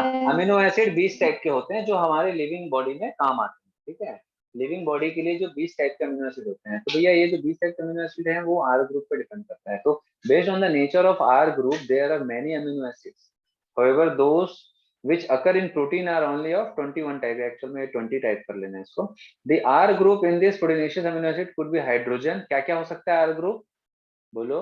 हाइड्रोजन भी हो सकता है, जैसे कि अगर हाइड्रोजन हुआ तो वो किस टाइप का अमीनो एसिड होगा, ग्लाइसिन। समझ आ रहा है सबको। Yes sir. Yes sir. अगर R group is methyl group, that is CH3 अगर होगा, तो वो कौन सा अमीनो एसिड कहलाएगा, एलेनिन। ये ग्लाइसिन एलेनिन क्या है बेटा, अमीनो एसिड का नाम है, ठीक है। Methyl group is alanine. अगर हाइड्रोक्सी मिथाइल होगा तो दैट इज CH2OH, तो क्या होगा, सेरीन। Serine amino acid. देखो इसका एक डायग्राम है नीचे, ठीक है। एक्चुअल में दिया उधर है लेकिन डायग्राम नीचे है इसका। अब यहाँ पर आप देखोगे amino acid, glycine alanine serine दिख रहा है। COH yes sir. NH2 common है, यस कॉमन है, H कॉमन है, तो C ये मिथाइल ग्रुप है ना। ये कार्बोक्सिल, हाइड्रोजन, अमीनो, 3 हो गया कॉमन, ये R ग्रुप। H है तो ग्लाइसिन, R इज CH2 या CH3, sorry CH3 methyl group है तो एलेनिन, और CH2OH मिथाइल हाइड्रोक्सिल ग्रुप है तो सेरीन। समझ आ रहा है सबको ये कि नहीं, yes yes sir. Sir. Clear हो रहा है ना। तो यस सर। चलो देन उसके बाद अपन फिर से आते हैं वहीं पर। हो गया। अब आगे बढ़ो, आगे बढ़ो यहाँ से। The chemical and physical properties of amino acids are essentially of the amino, carboxyl and R functional group, है ना। इस पे डिपेंड करता है कि वो अमीनो एसिड किस टाइप का होगा और क्या होगा। Based on number of amino and carboxyl group there are acidic, that is glutamic acid, basic amino acid, lysine and neutral, that is valine. ये इंपॉर्टेंट है, IMP करके इसको अंडरलाइन कर लेना। शॉर्ट नोट बनाते हो तो इसको लिख लेना, which amino acid is acidic, which amino acid is basic and which amino acid is neutral, ठीक है। ये आता है एग्जाम में, समझ आ रहा बात। Yes yes sir. ठीक है, यस सर। है ना। अमीनो कार्बोक्सिल ग्रुप के हिसाब से कौन सा टाइप का अमीनो ग्रुप है, NH2 है, NH3 है, क्योंकि देखो बेटा यहाँ पर अगर आप देखोगे ज्यूटर आयनिक फॉर्म समझते हैं आप लोग, ठीक है। B is zwitterionic form, मतलब इंटरस्टिशियल फॉर्म है ना, दोनों है। देखो एक में ये प्लस फॉर्म है, एक में ये माइनस है। अगर आप देखोगे तो एक में ये प्लस है, मतलब इसमें ये NH3 हो गया, और यहाँ पर अगर आप देखोगे ये माइनस ग्रुप है, तो ये NH2 है। ठीक है, तो ये वेरिएबल होता है, अमीनो एसिड में चार्ज वेरिएबल होता है अकॉर्डिंग टू कंडीशन। ठीक है, और बी जो रहता है ज्यूटर आयनिक फॉर्म, इसमें दोनों फॉर्म है, प्लस और माइनस दोनों। समझ आया बात? Yes sir. Yes sir. तो चलो अब बाकी तो ऑर्गेनिक केमिस्ट्री का ही है सारा चीज, है ना। मैं बहुत ज्यादा डिटेल में डिस्कशन करूंगा, बेटर है। कुछ डाउट होगा तो आप हम सर से पूछना ऑर्गेनिक का, ठीक है। तो मैं जो जितना पार्ट है मेरा वो मैं समझा रहा हूँ। तो अमीनो एसिड कार्बोक्सिल ग्रुप के हिसाब से वो क्या क्या है, एसिड बेसिक न्यूट्रल, ये हो गया, ये याद रखना है आपको, बहुत इंपॉर्टेंट है। वैसे ही similarly there are aromatic amino acids. Aromatic समझते हो आप लोग? एरोमेटिक समझते हो भाई? खुशबूदार। एरोमेटिक कंपाउंड्स क्या होते हैं? अरे भाई एरोमेटिक कंपाउंड्स क्या होते हैं, कौन बताएगा? खुशबू वाला। खुशबू वाला। उसका स्ट्रक्चर कैसा होता है? स्ट्रेट लाइन होता है, सर्कल होता है, रिंग लाइक, क्या साइक्लिक होता है? होता है। साइक्लिक होता है। ठीक है, तो इसमें साइक्लिक ग्रुप भी, अमीनो एसिड्स कुछ साइक्लिक फॉर्म में भी होते हैं, है ना। दैट इज एरोमेटिक ग्रुप भी होते हैं उसमें। समझ आ रहा बात? तो क्या क्या होते हैं उसका एग्जांपल आपको याद रखना है, बहुत इंपॉर्टेंट है। IMP कर लेंगे। एरोमेटिक अमीनो एसिड्स कौन कौन से हैं, आता है एग्जाम में, tyrosine, phenylalanine and tryptophan. Very very important करिए, वेरी वेरी सर इंपॉर्टेंट ये करिए। 3 में से ही आता है। हाँ बेटा, जितना दिया है उतना पढ़ लो एटलीस्ट, है ना। उतना आपको आना चाहिए, जितना है उतना आना चाहिए एटलीस्ट, है ना। तो क्या क्या बेटा, एरोमेटिक अमीनो एसिड्स में tyrosine, phenylalanine and tryptophan. Clear है? वेरी वेरी इंपॉर्टेंट करिएगा। Okay sir. चलो अब यहाँ पर एक और प्रॉपर्टी है जो इम्पोर्टेंट है। अब आप देख सकते हो कि amino acid is ionisable nature का होता है, मतलब ये आयनाइज हो सकता है ना। चार्ज जो रहता है वो प्लस माइनस हो सकता है। या अगर ये वाला ग्रुप देख रहे हो तो ये ए वाला क्या है भाई, ये पॉजिटिव ग्रुप है ना, इसमें चार्ज। और बी सी वाला जो है वो नेगेटिव चार्ज वाला ग्रुप है। समझ आ रहा बात? तो अगर इसमें आयंस हैं तो अलग अलग पीएच में इसका जो स्ट्रक्चर है अमीनो एसिड का वो अलग अलग होता है। ठीक है, ये केमिस्ट्री में आप इसको अच्छे से पढ़ोगे बेटा, ज्यूटर आयनिक फॉर्म ये सब जो है ना। यहाँ पर आप लोग इसको देखो, और अगर नहीं समझ आता है तो एक बार ओम सर से इसको डिटेल में डिस्कस कर लो, है ना। ज्यूटर आयनिक क्या होता है, ये पढ़े हो क्या आप लोग, नहीं पढ़े हो? No sir. No sir. No sir. पढ़ोगे आगे आप लोग, इसको डिटेल में पढ़ोगे तो समझ आ जाएगा। ठीक है, यहाँ बहुत छोटा सा दिया है, और ऑर्गेनिक केमिस्ट्री वाले इसको थोड़ा डिटेल में पढ़े। ठीक है, तो ये पॉइंट हो गया हमारा खत्म। तो अमीनो एसिड का मैंने ये लास्ट पॉइंट को छोड़ के बाकी आपको बेसिक बेसिक समझा दिया है कि क्या क्या होता है, अमीनो एसिड कैसे होते हैं। Amino group, acidic group and आपका वेरिएबल ग्रुप्स होते हैं। वेरिएबल ग्रुप के हिसाब से अमीनो एसिड का नाम अलग अलग है। मे बी आपका स्ट्रेट चेन स्ट्रेट रहेगा, मे बी वो aromatic that is cyclic compound में होगा। तो साइक्लिक का भी मैंने 3 बेसिक एग्जांपल आपको बता दिया है कि भैया ये आपको याद रखना है। देन उसके बाद लिपिड्स। अब लिपिड क्या होता है, जैसे हम लोगों ने अमीनो एसिड पढ़ा वैसे ही लिपिड आपको देखना है। तो लिपिड क्या होता है बेटा, अब इसका अगर स्ट्रक्चर, पहले स्ट्रक्चर देखते हैं हम लोग। यहाँ से आप देखो स्ट्रक्चर, ये सब लिपिड का स्ट्रक्चर है। ये fat and oil, that is lipid. अब फैट क्या होता है, ऑयल क्या होता है? ऑयल एंड फैट एक्चुअल में इसका जो मेल्टिंग पॉइंट होता है ना, उसके हिसाब से उसको ऑयल एंड फैट बोलते हैं। तो ऑयल वो होता है जिसका लो मेल्टिंग पॉइंट होता है। लो मेल्टिंग पॉइंट वाला जो है वो जल्दी लिक्विड फॉर्म में रहेगा, या हाई मेल्टिंग पॉइंट वाला जो है वो ज्यादा लिक्विड फॉर्म में रहेगा। कौन सा लिक्विड फॉर्म में रहेगा, लो मेल्टिंग पॉइंट वाला या हाई मेल्टिंग पॉइंट वाला? Low melting melting. पॉइंट लो वाला। Melting point. Low melting point. तो ऑयल जो जमता नहीं है, मतलब समझ रहे हो, जमता नहीं ना, जैसे आप सरसों का तेल या फल्ली का तेल जो जमता नहीं है ठंड के समय में, ठीक है। तो इसका मतलब है कि भैया उसको थोड़ा सा टेम्परेचर मिलेगा तो वो लिक्विड फॉर्म में रहेगा। तो ऑयल किसको बोलोगे, समझ आ गया बात, जो जम नहीं रहा है। तो ऑयल को लो मेल्टिंग पॉइंट चाहिए या हाई मेल्टिंग पॉइंट चाहिए? लो लो। मेल्टिंग। लो लो मेल्टिंग मेल्टिंग पॉइंट। ठीक है। और जो फैट्स होते हैं जो जल्दी जमते हैं, है ना, और जिनको पिघलाने के लिए टेम्परेचर ज्यादा चाहिए, हाई मेल्टिंग पॉइंट चाहिए, they are called fats. Clear है? तो ये तो हो गया हमारा। देन इसका जो स्ट्रक्चर है वो अपन देखते हैं। इसका जो स्ट्रक्चर है, तो ये है बेटा आपका लिपिड लिपिड लिपिड यहाँ से करके यहाँ तक। ठीक है, तो अब यहाँ पर देखेंगे कि आप पामेटिक एसिड देख रहे हो, ये Yes, फैटी sir. एसिड है पामेटिक एसिड। इसमें कितना कार्बन है? CH3 CH2 14 times and COH, this carboxyl group. सब मिला के कितना है इंक्लूडिंग कार्बोक्सिल ग्रुप? 16। 16 ठीक है, अब अगर आप यहाँ पर फॉस्फोलिपिड लेसिथिन देख रहे हो, फॉस्फोलिपिड दैट इज लेसिथिन, यहाँ पर भी आपको बहुत सारा कार्बन मिलेगा। साथ में फॉस्फेट ग्रुप भी दिख रही है, yes sir. Yes, sir. Yes. PO4 है ना, PO4 फॉस्फेट ग्रुप है, ये फॉस्फेट ग्रुप है ना। नाइट्रोजन ग्रुप भी है, ठीक है, और यहाँ पर वेरिएबल ग्रुप भी, आर कुछ भी हो सकता है। तो आर क्या हो सकता है? बहुत सारा मिथाइल ग्रुप हो सकता है। आर बहुत सारा मिथाइल ग्रुप हो सकता है, जैसे यहाँ पर ट्राइग्लिसराइड में R1 R2 R3 है ना, ये सब क्या है भैया? फैटी एसिड्स है। चलो उसको छोड़ो, अब देखते हैं बेटा ये जो फैटी एसिड है। अब एक चीज यहाँ पर थोड़ा सा आपको समझ आ गया होगा कि भैया यहाँ पर क्या देख रहे थे आप? COH H NH2H, ठीक है, ये वेरिएबल ग्रुप है। यहाँ पर आप क्या देख रहे हो? जो मिथाइल ग्रुप है उसमें आपको साथ में क्या मिल रहा है? कार्बोक्सिल ग्रुप, लेकिन ढेर सारा मिथाइल ग्रुप इसमें अटैच। ठीक है, ये स्ट्रक्चर देखो, ग्लिसरॉल देख रहे हो आप लोग, मिथाइल ग्रुप के साथ में हाइड्रोक्सिल ग्रुप भी है, उसको हम ग्लिसरॉल बोलते हैं। ये सबको देख के रखो, फिर आगे समझ आएगा जब रीडिंग कराऊंगा। तो ग्लिसरॉल में आप देख सकते हो methyl and hydroxyl group, clear है?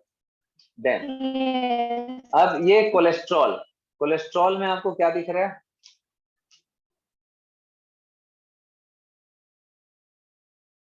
कोलेस्ट्रॉल में क्या दिख रहा है आपको? एरोमेटिक कंपाउंड्स दिख, ठीक है, साइक्लिक कंपाउंड्स दिख रहा है आपको, ठीक है। यहाँ पर आपको दिख रहा है, यहाँ पर आपको एरोमेटिक कंपाउंड नहीं दिख रहा, यहाँ पर आपको एरोमेटिक कंपाउंड नहीं दिख रहा। चलो, ये कोलेस्ट्रॉल। लेसिथिन में आपको क्या चीज अलग दिखा? लेसिथिन में क्या चीज अलग दिखा आपको? Phosphate group. फॉस्फेट ग्रुप है ना, इसको हम लोग फॉस्फोलिपिड बोलते हैं। तो ये लिपिड ग्रुप में फॉस्फेट है ना, और ये आपका ट्राइग्लिसराइड है। ट्राइग्लिसराइड मतलब समझते हो?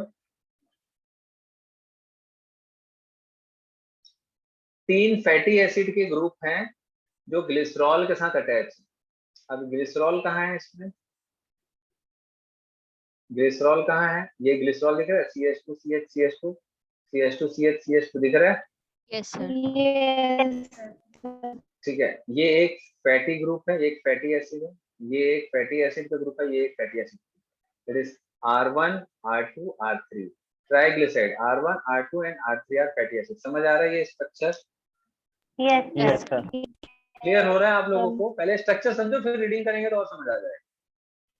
तो मैंने आपको शायद डाइजेस्टिव सिस्टम में बताया था कि जो फैट होते हैं वो लंबी लंबी से चेन होते हैं, है ना, ऑर्गेनिक कंपाउंड के लंबे लंबे चेन होते हैं, जिसमें 2 फैटी एसिड 3 फैटी एसिड, जैसे अमीनो एसिड एक दूसरे से जुड़े रहते हैं, वैसे फैटी एसिड भी जुड़े रहते हैं ग्लिसरॉल के साथ में।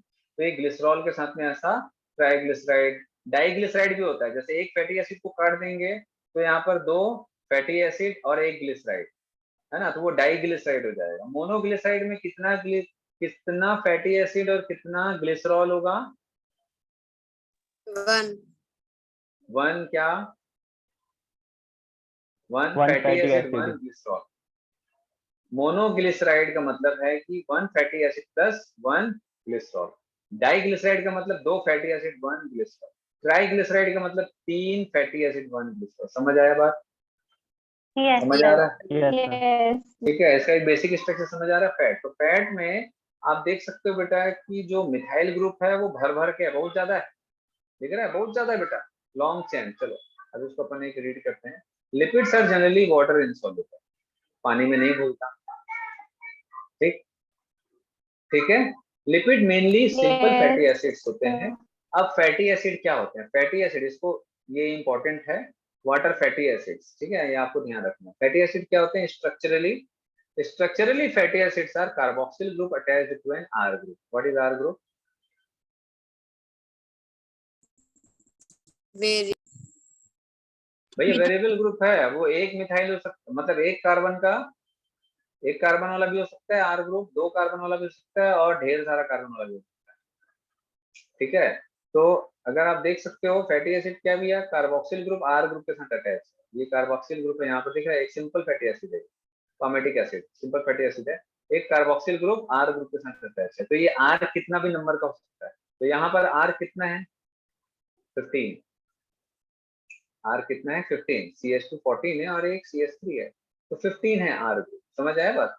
R ग्रुप में कितना कार्बन का है R ग्रुप, 15 कार्बन का R ग्रुप है और कार्बोक्सिल ग्रुप अटैच है। तो टोटल मिला के कितना कार्बन का हुआ है 16 कार्बन, 16।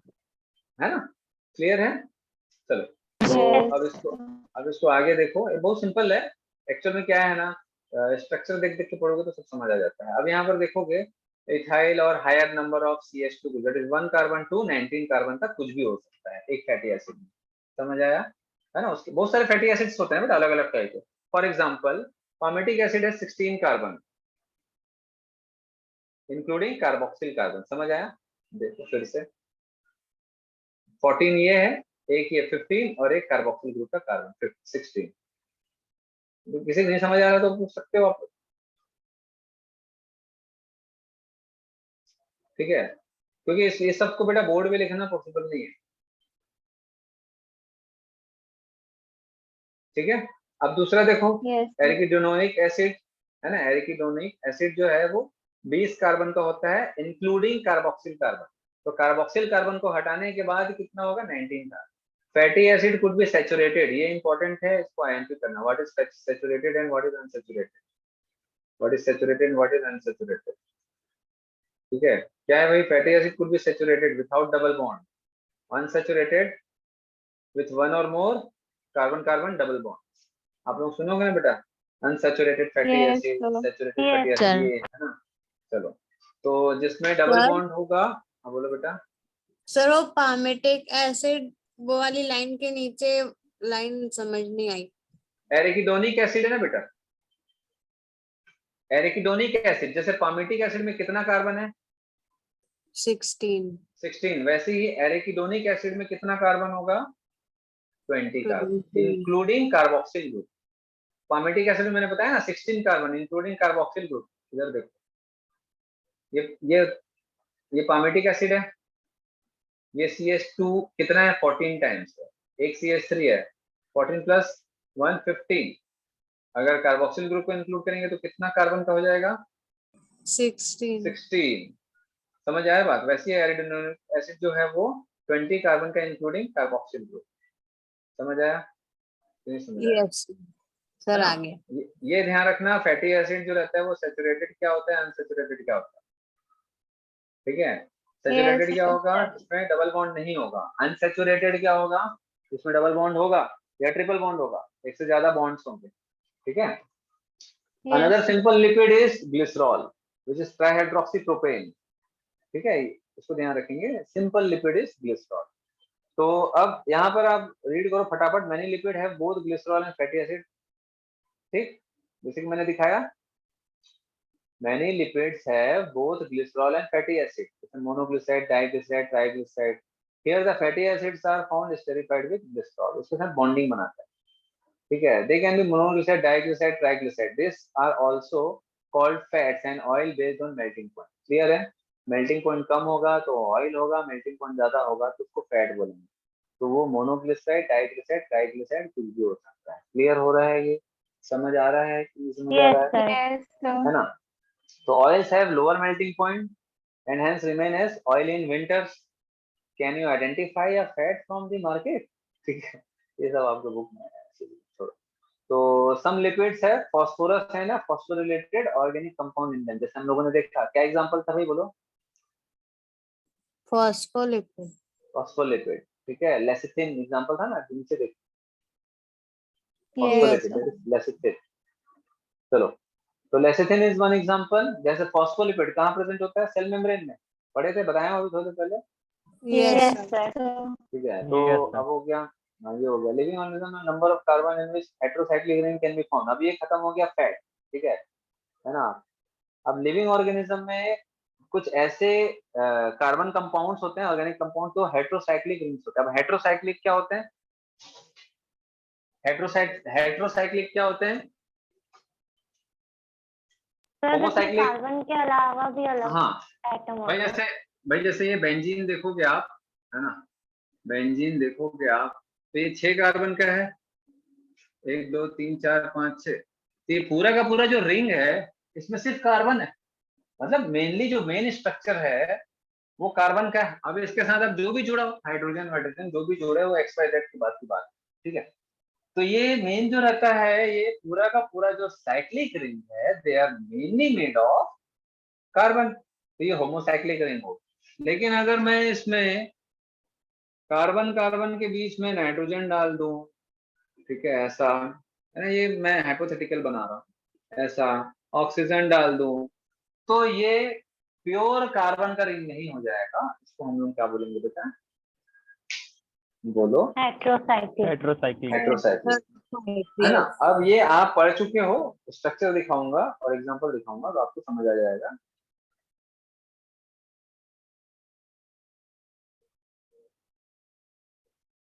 ये क्या है? एडेनिन है, यस सर। Yes. है? कहाँ पाया जाता है बताओ भाई ईशा? सर डीएनए में। डीएनए। भूमि सो रही हो जाग रही हो? यस सर, भूमि सर जग हाँ रही हूँ। हाँ जाग रहे हो, ठीक है। एडिनोसिन कहाँ पाया जाता है? डीएनए। ठीक है। चीनू सो रहे हो जाग रहे हो?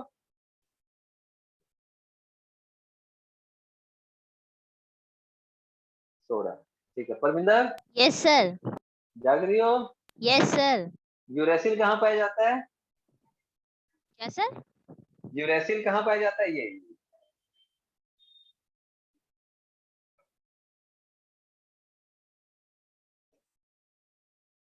टफ चीज पूछ दिया हूँ क्या?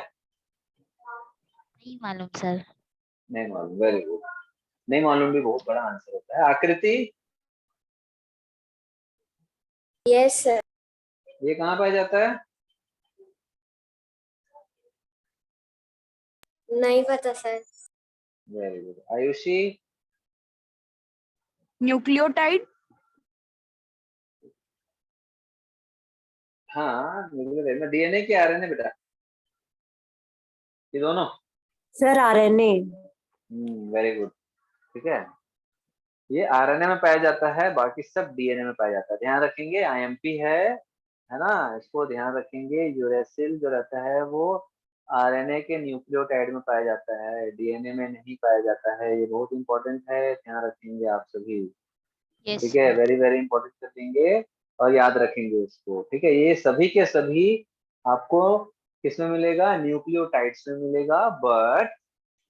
बट यूरेसिल जो रहता है वो आपको आरएनए में मिलेगा, ठीक है। जैसे कि डीएनए में आपको नाइट्रोजन बेसिस, तो नाइट्रोजन बेसिस देखेंगे, है ना, ध्यान रखेंगे। नाइट्रोजन बेसिस क्या क्या होते हैं? Adenine, guanosine, cytosine, thymine and uracil, ठीक है। क्लियर है? इसको मैं इधर कर देता हूँ, यूरेसिल, ठीक है। तो ये नाइट्रोजन Yes, बेसिस sir. है जो आपको डीएनए और आरएनए में मिलेगा, है ना। तो डीएनए में क्या क्या मिलेगा? ये सारी चीजें आपको मिलेंगी डीएनए में। ये चारों के चारों किसमें मिलेगा? डीएनए में होगा, ठीक है। बट ये तीन एडेनिन, गुआनिन, साइटोसिन एंड ये चौथा यूरेसिल, ये आपको आरएनए में मिलेगा। तो आरएनए में कौन सा नाइट्रोजन बेसिस नहीं होता? बोलो? Thiamine. थायमिन। और डीएनए में कौन सा नाइट्रोजन बेसिस नहीं होता? यूरेसिल।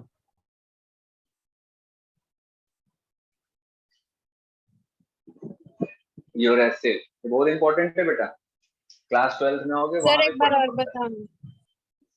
अरे बेटा देखो, नाइट्रोजन बेसिस 5 पढ़े, adenine, guanine, cytosine, thymine, uracil.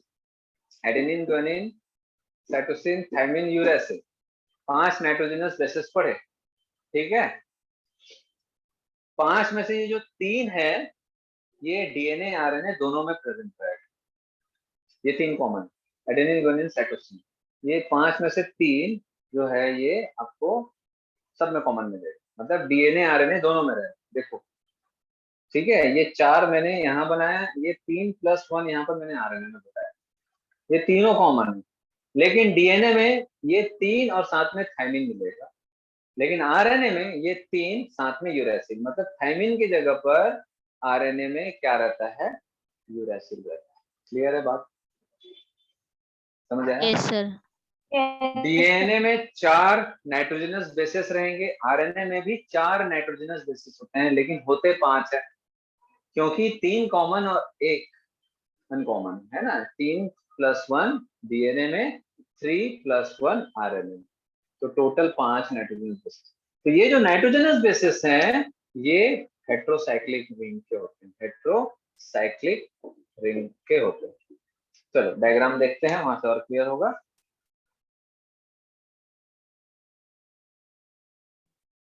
अब ये दिख रहा है आप लोगों को, देखो ये कार्बन का है, इसके साथ नाइट्रोजन है, NH2 ग्रुप जुड़ा हुआ है, ये कार्बन है, ये Yes. कार्बन है, यहाँ पर क्या दिख रहा है, ये नाइट्रोजन नाइट्रोजन है, ठीक है। ये एडेनिन है ना, ये एडिनोसिन है, ऑक्सीजन, ठीक है। ये यूरेसिल है, आप दिख रहा है, ये नाइट्रोजन ग्रुप यहाँ जुड़ा हुआ है, ये नाइट्रोजन ग्रुप जुड़ा हुआ है, बाकी ये सब कार्बन कार्बन है। समझ आ रहा बात आप लोगों को? तो ये Yes, क्या sir. बेटा, हेट्रोसाइक्लिक रिंग है, इसलिए ये हेट्रोसाइक्लिक रिंग। देखो यहाँ पर ऑक्सीजन है। चलो तो ये हो गया। अब कहाँ गया है, हाँ कहाँ थे यार, हाँ यहाँ से है ना, यहाँ से। Living organism have a number of carbon compound in which heterocyclic rings can be found. Clear है? Some of these are Yes. nitrogen bases. Adenine, guanine, cytosine, uracil, and thymine. When found attached to a sugar, they are called nucleoside. ये मैं बता चुका हूँ आप लोगों को, DNA RNA में बताया हूँ कि न्यूक्लियोसाइड न्यूक्लियोटाइड बताया हूँ, नहीं बताया हूँ? जल्दी बोलो फिर आगे बताऊँ। No, sir. अरे बेटा ये मैं आपको बता चुका हूँ। देखो what is DNA, what is DNA, ये जो डाइजेस्टिव सिस्टम पढ़े थे शुरू में उनको बताया। It is a chain of nucleotides, chain of nucleotides. Nucleotide क्या होता है, फॉस्फेट। न्यूक्लियोटाइड क्या होता है, फॉस्फेट प्लस न्यूक्लियोसाइड, ठीक है। एंड न्यूक्लियोसाइड क्या होता है, sugar plus nitrogen bases. Nitrogen bases मैंने बताया ना, दे आर नाइट्रोजन बेसिस, ठीक है। ये क्या है, शुगर, ठीक, शुगर प्लस नाइट्रोजन बेसिस। तो शुगर को मैं लिखूंगा S, नाइट्रोजन बेसिस को लिखूंगा N, ठीक है। तो what is nucleotide, phosphate plus nucleoside. What is nucleoside, sugar and nitrogen, इनकी जो बॉन्डिंग होती है इनको बोलते हैं nucleoside. And nucleoside plus phosphate, मतलब इनकी जो बॉन्डिंग होगी इसको बोलते हैं न्यूक्लियोटाइड। तो यहाँ पर मैं आप लोगों को न्यूक्लियोटाइड का एक स्ट्रक्चर बताता हूँ, that is phosphate, sugar, nitrogen bases, phosphate, sugar, nitrogen bases, phosphate, sugar, nitrogen bases, phosphate, sugar, nitrogen bases. ये क्या हो गया, इट इज अ, ये क्या है बताओ, न्यूक्लियोसाइड है, न्यूक्लियोटाइड है, Nucleotide. It is a nucleotide, it is a nucleotide. समझ आ रहा बात? तो Sir. इसको Yes, आगे sir. जाने दो, इसको आगे है। सर ये PO4 से एक बार PO4 बेटा, फॉस्फेट शुगर के साथ बॉन्ड बनाया और शुगर जो रहता है नाइट्रोजन के साथ बॉन्ड बनाया, तो ये जो तीनों का जो मिला जुला स्ट्रक्चर दिख रहा है इसी को हम न्यूक्लियोटाइड बोल देते हैं। और शुगर और नाइट्रोजनस बेसिस जो होता है इसको हम न्यूक्लियोसाइड बोल देते हैं। इधर देखो, शुगर नाइट्रोजनस बेसिस, ठीक है, समझ आ रहा बात, शुगर नाइट्रोजन सर बेसिस। फिर ये साइड में शुगर के बीच में फॉस्फेट ग्रुप लगा है। तो ये एक दूसरे के साथ जुड़े हैं ना बेटा, ये सब एक दूसरे के साथ कैसे जुड़ेंगे, किसी न किसी के साथ तो बॉन्ड बनाएंगे। एक न्यूक्लियोटाइड दूसरे न्यूक्लियोसाइड, दूसरे न्यूक्लियोटाइड के साथ किसी न किसी तरीके से जुड़ेगा, तो नाइट्रोजन बेस के साथ जुड़ेगा, या तो शुगर शुगर के साथ जुड़ेगा, या शुगर फॉस्फेट के साथ जुड़ेगा। तो यहाँ कैसे जुड़ा है, शुगर फॉस्फेट ग्रुप एक साथ जुड़े हुए हैं। तो एक न्यूक्लियोटाइड का दूसरे न्यूक्लियोटाइड के बीच में जो बॉन्डिंग होती है तो वो कौन कौन से मॉलिक्यूल के साथ में होगा? फॉस्फेट एंड शुगर के साथ में होगा। तो शुगर एंड फॉस्फेट के बीच में बॉन्ड बनेगा, तो एक न्यूक्लियोटाइड के शुगर का बॉन्ड दूसरे न्यूक्लियोटाइड के फॉस्फेट के साथ में होगा, फिर दूसरे न्यूक्लियोटाइड के शुगर का तीसरे फॉस्फेट के साथ में बॉन्ड बनेगा। तो ऐसे एक दूसरे के साथ बॉन्ड बनाता है और न्यूक्लियोटाइड की चेन बनती है। तो ये क्या हुआ पता है? ये स्ट्रक्चर को क्या बोलोगे बताओ? इस स्ट्रक्चर को क्या बोलोगे?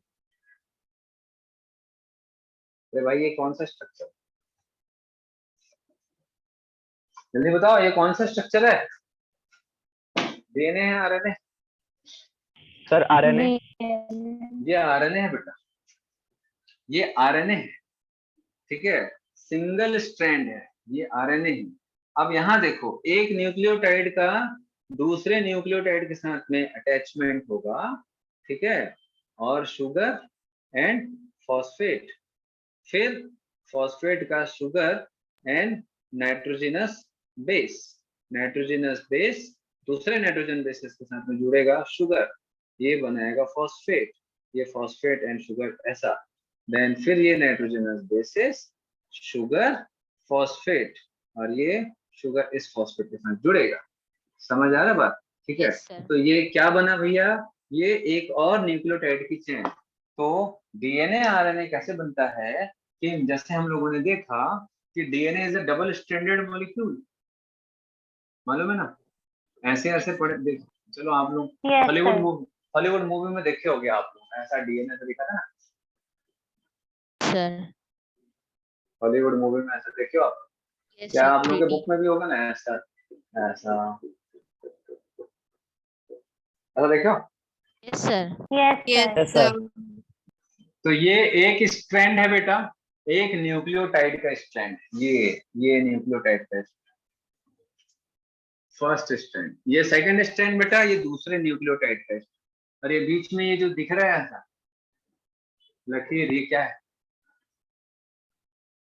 दो Bond. न्यूक्लियोटाइड के बीच का बॉन्ड, वो कौन सा है? ये वाला बॉन्ड, ये बॉन्ड जो डबल या ट्रिपल बॉन्ड होता है, दो है ना, ये समझ आया बात?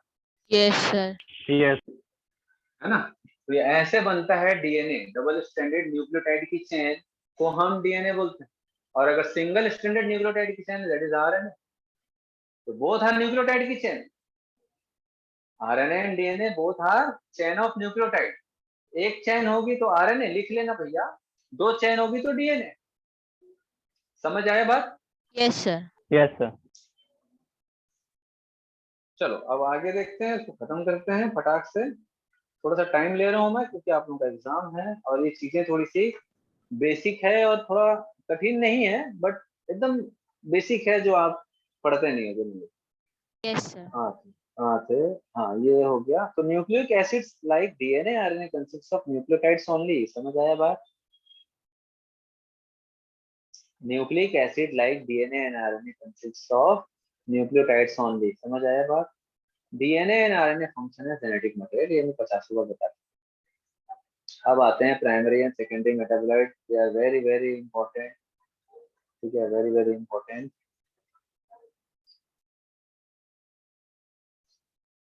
ये इसमें ना मैं क्या है एक और कोचिंग में पढ़ाया था ना, तो वहां का मैं डाल दिया था, अब इसको मैं चेंज करके आप लोगों को भी दे दूंगा, ठीक है। ऐसी एजुकेशनल अकेडमी डालना भूल गया,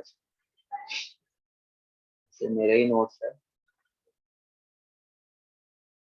प्राइमरी एंड सेकेंडरी मेटाबोलाइट्स क्या होते हैं? चलो ये आप लोग स्क्रीनशॉट ले लो, इसको छोटा सा डॉट नोट बना के रख लेना, ये कक्षा 12वीं तक आपके काम में आएगा, क्लास 12 तक काम आएगा। अभी से समझ लोगे तो बाद में दिक्कत नहीं होगी, वरना बहुत सारे क्लास 12 के बच्चों को ये सब नहीं आता, मैं आपको बता रहा हूँ।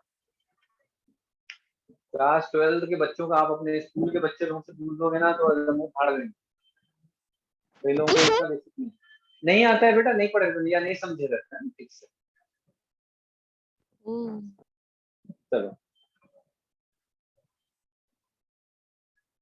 सर मतलब एक न्यूक्लियोटाइड दूसरे न्यूक्लियोटाइड फॉस्फेट के ऐसे जुड़े रहते हैं? बेटा एक न्यूक्लियोटाइड दूसरे न्यूक्लियोटाइड किससे जुड़े हैं देखो,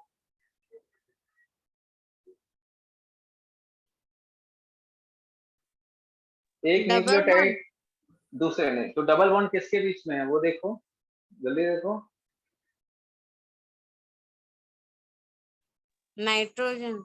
नाइट्रोजनस बेसिस से जुड़े हुए रहते हैं, ठीक है। तो जैसे मैं आपको बता रहा हूँ कि अब देखो यहाँ पर, अब नाइट्रोजन बेसिस डबल बॉन्ड किसके बीच में बनता है, ट्रिपल बॉन्ड किसके बीच में बनता है, ये देखो मैं इसको, है ना, आप लोग चाहो तो इसको लिख लो। डबल बॉन्ड ट्रिपल बॉन्ड किसके किसके बीच में बनता है, कौन कौन सा नाइट्रोजन बेसिस के बीच में बनता है, ठीक है। ANT, एडिनोसिन एंड थायमिन, या एडेनिन एंड थायमिन, ठीक है। ये डीएनए में चारों रहेगा, बताया आप लोगों को। एडेनिन और थायमिन के बीच में डबल बॉन्ड बनता है। साइटोसिन एंड ग्यूनाइन के बीच में या ग्यूनोसिन के बीच में ट्रिपल बॉन्ड बनता है। एडेनिन एंड थायमिन के बीच में ये क्या है भैया, नाइट्रोजन बेसिस है, ठीक है, डबल बॉन्ड। और साइटोसिन एंड ग्यूनाइन के बीच में, यहाँ भी जी हो सकता है या सी हो सकता है, ऐसा कुछ, ठीक है। तो सी एंड जी के बीच में triple bond, A and T के बीच में डबल बॉन्ड, ऐसा होता है। तो नाइट्रोजन बेसिस, एक न्यूक्लियोटाइड का नाइट्रोजन बेसिस दूसरे न्यूक्लियोटाइड के नाइट्रोजन बेसिस के साथ में या तो डबल बॉन्ड या ट्रिपल बॉन्ड के थ्रू जुड़े हुए रहते हैं और डबल स्ट्रैंडेड न्यूक्लियोटाइड की चेन डीएनए का निर्माण करते हैं, फॉर्मेशन करते हैं।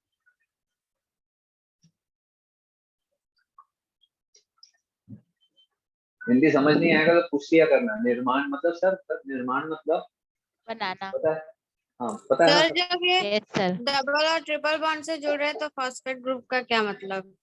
फॉस्फेट ग्रुप इधर है ना बेटा, शुगर के साथ जुड़ के इधर बैकबोन बनाएगा ना, ये इसके साथ जुड़ रहा है, देखो ना, फॉस्फेट शुगर के साथ जुड़ रहा है, शुगर फॉस्फेट एक दूसरे के साथ जुड़ेगा। एक न्यूक्लियोटाइड दूसरे न्यूक्लियोटाइड से कैसे जुड़ेगा,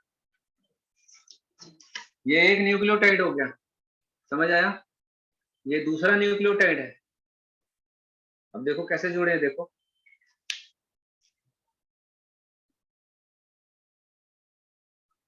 समझ आ रहा है बात नहीं, ये एक न्यूक्लियोटाइड है, दूसरे न्यूक्लियोटाइड से कैसे जुड़ेंगे, समझ आ रहा है। चलो क्लियर है, यस बता दूं। यस। चलो अब एक इम्पॉर्टेंट चीज देखते हैं, फिर ये केमिस्ट्री वाला पार्ट ऑलमोस्ट आपका हो गया है यहाँ तक। अब इसके बाद जो एक्चुअल बायोलॉजी वाला जो पार्ट है वो अपन नेक्स्ट क्लास से करेंगे। एक छोटा सा इम्पोर्टेंट टॉपिक है, उसको मैं अभी इसीलिए पढ़ा रहा हूँ ताकि आप लोग नेक्स्ट क्लास तक जितना भी एग्जाम्पल है उसका वो आप लोग बिल्कुल कंठस्थ करके आओ। सर इसका मतलब आप बता दो। प्रकृति कंठस्थ का मतलब क्या होता है, सर याद करके आना है। याद करके आना, ठीक है।